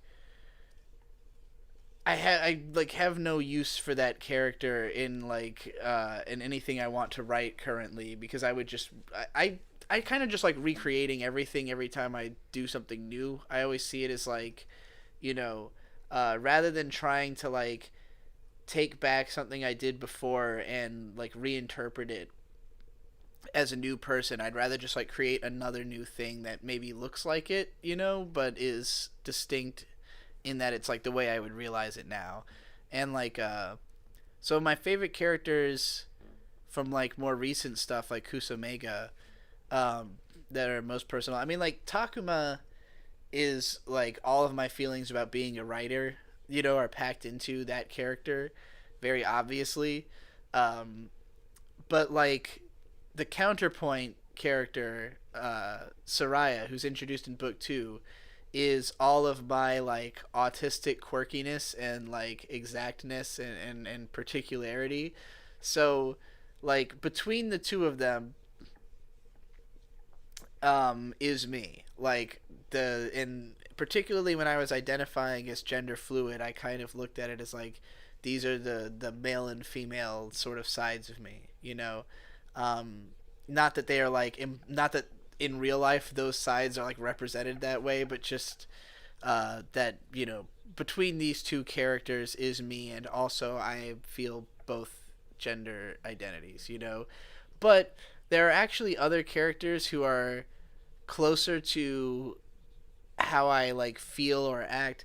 I probably my favorite in Kusamega is Libeli, who is a character that's only in volume 3, which has had like a preview chapter released, but she's the lolly goddess of metal, a girl who comes from a land where it's like always cold, and she has like a basically her psychic autism allows her to tap into metal radio and like, or no, she can listen to anything that's on the Metal Archives on metalarchives.com. Anything that's listed in the Metal Archives, she can tune into in her brain, and she just has like an extremely abrasive, particular personality. And like I think that she's like what I was like as a kid, and Daidoji, the classmate who plays bass, is what Victor was like as a teen. And so like having them be like the difficult students in Takuma's class, and then Gil, who is sort of my imagination of like if I was trying to be the kind of person that I am trying to be now, but I had been trying to be that when I was a kid, that's what, and like the pitfalls I would have fallen into, I think that's like kind of what Gil's born out of. But like, you know, so like those are like the 3 kids that Takuma is trying to teach in class in book 3 are all very personal, and that's why like their interactions are some of my favorite stuff that I've written. Like the closest I've come to writing like K-On! Dialogue, the closest I've come to achieving that magical feeling you get from watching like the best slice of life anime, I think comes in the scene with the 3 kids in book 3. That's like the most natural dialogue scene, because a lot of the dialogue in Kusamega is deliberately autistic and stilted, you know, so like it can be a little bit embarrassing for me to go back and listen to, because I just simply would not at this point in my life be interested in making something so deliberately tasteless aside from completing the book, which when you get to book 3 it has turned into like a somewhat more self-serious shonen action series basically. You know, it's still a comedy, but it's like way more taking like its own plot legitimately. So yeah, I don't know why I'm rambling about Kusamega still. I'm gonna go back to reading the chat and see if there's any super chats. It looks like there are. Why is my game? There we Okay, all of that was in answer to that super chat. There was another $20 super chat from the same person that says the same thing. I hope you didn't get double charged or something. Will with $5 says, just started antidepressants and I'm worried they'll change my taste in media. Thoughts on the potential of having your identity affected by drugs?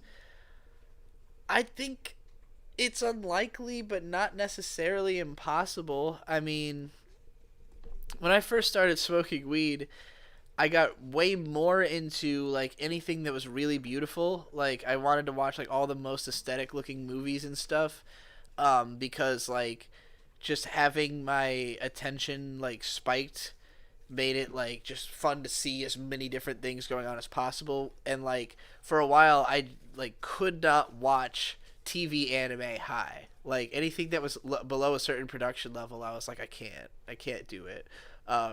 I need to see more pretty colors. But I got over that eventually. Cause you know, there's more to media than just aesthetics.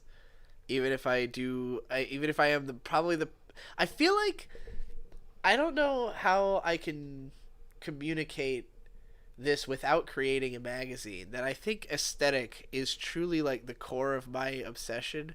Like if you go to Twitter, if you looked at my Twitter like it was a magazine, that would make some kind of sense, because I just retweet stuff all day, and it's like mostly art and weird photographs and like just anything from like aesthetic Twitters, in a very particular style. What would I call it? It's like Dark Souls meets cute girls anime, with some like sprinkles of Guro thrown in just to keep people on their toes. Like I'll retweet like 8 cute things and then some terrifying shit. Excellent. Yeah, I'm always trying to make sure I got the moe and the Guro, but like everything I tweet is classy at the same time. Like I think I really follow when Hidetaka Miyazaki, who created Dark Souls, like his ethos was that all of the monsters had to have a certain nobility to them. That like that was the rule, is that you know, nothing could just be like gross. It had to be gross but cool, you know? Right. And I feel the same way about cute. Like it can't just be cute. It has to be cute and also like unique or expressive in some way that like I could connect with the emotions of the person who drew it, you know? And yeah.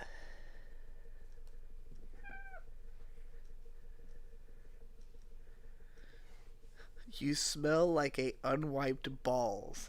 I don't know who Brian Smith was talking to, but a unwiped balls. A lot of people get followings for the writing through fan fiction, and if large enough, they can retain that even if they switch fandoms or start making original content. That's also true. I don't know how big fanfics are right now. I assume that there's still a community around writing fan fiction. Like the last time I really saw fanfics was when I was in the Brony community, and there were some huge ones. Huge fanfics. Fanfics that had their own whole universes of other fanfics. But, like, I have not heard of anything like that going on currently, so I would not know. But I have to imagine that fanfics are still a better way than normal.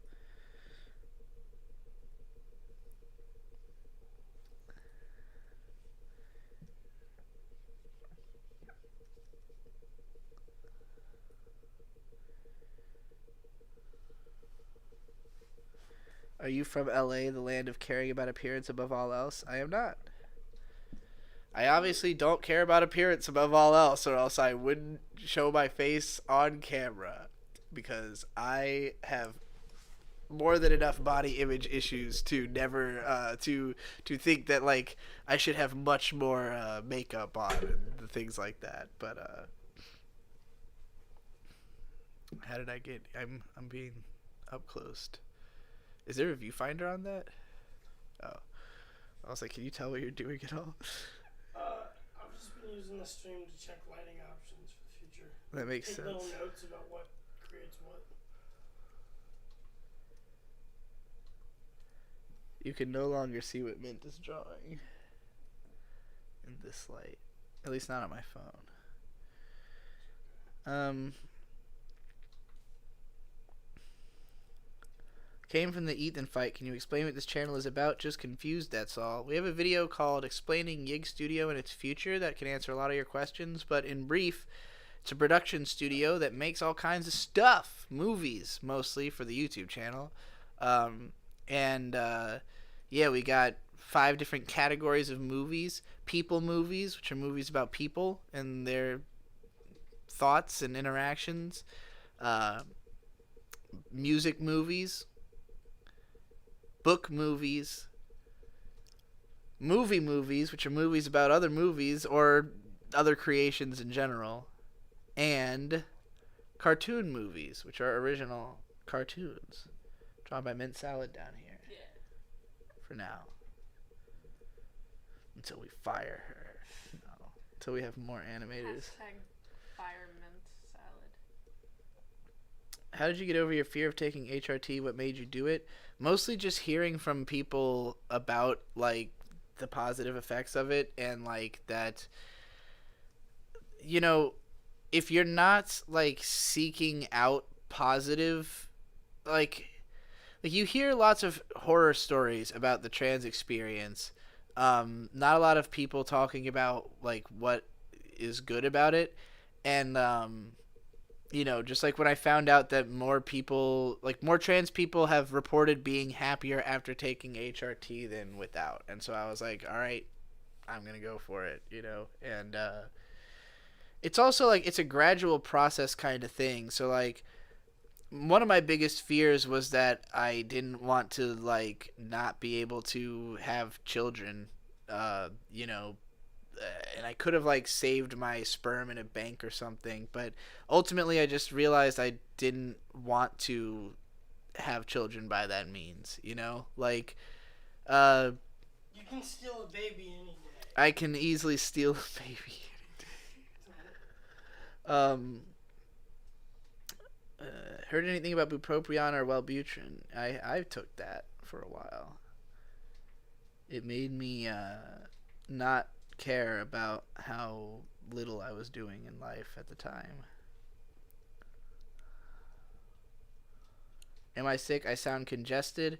That's because my teeth hurt right now, and I'm, like, kind of up talking away from the painful part of my mouth. And because of that, if I don't get any more super chats soon, I'm probably going to end this stream so I can take more Tylenol and smoke more ganja and fucking pass out. So if anybody's got anything pressing on their mind, or they just want to show some support with the bunnies, get that out right now. Mint's finishing up the drawing of the Yig tree back here also. Big flame.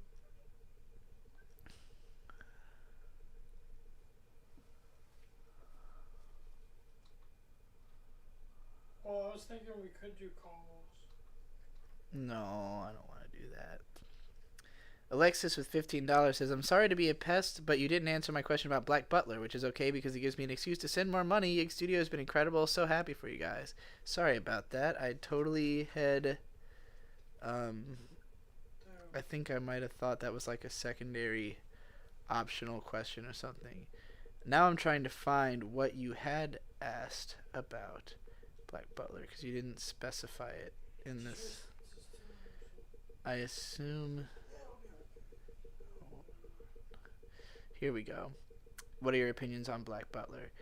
So, I've only seen the first episode of, like, both the original show and, I think I've seen the first 2 episodes of the original show, and the first episode of the one with the other kid.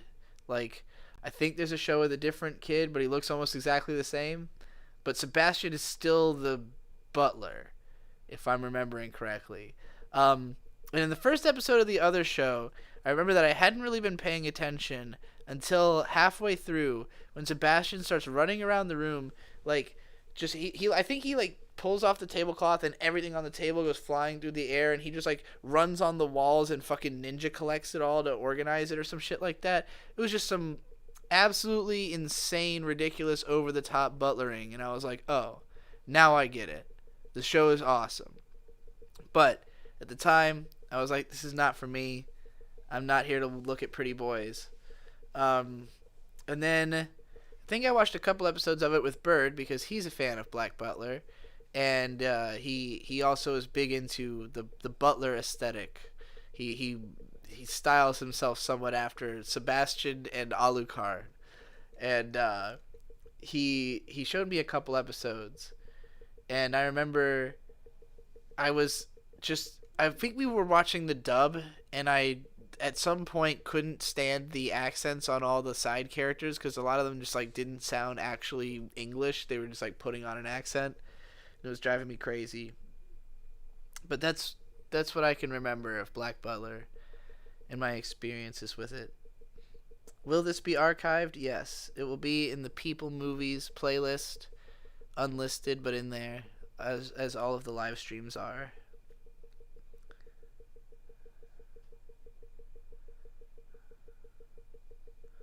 Book of Atlantic, best zombie movie. Never heard of it. Hope your mouth feels better, B. Me too. It's been rough. It really started flaring up like a week and a half ago, and I'm trying to avoid sugary drinks and shit, but god damn. Okay, let's see. Alright, it's midnight, and I'm not seeing any more super chats. And Bint's almost done drawing this tree. I'm done. Mint is done drawing this tree. So I can think of few better reasons to wrap this up. You'll probably be Helix, back tomorrow. are you still... Yeah, I'll probably be back tomorrow. Are you still going to cosplay Melia at some point? And if so, which version? License plate hat? I'd like to do... I mean, my favorite version is like one of the alt costumes from XX. But you can't really find that one. So probably the one from Xrd. And yeah, I'd love to do it.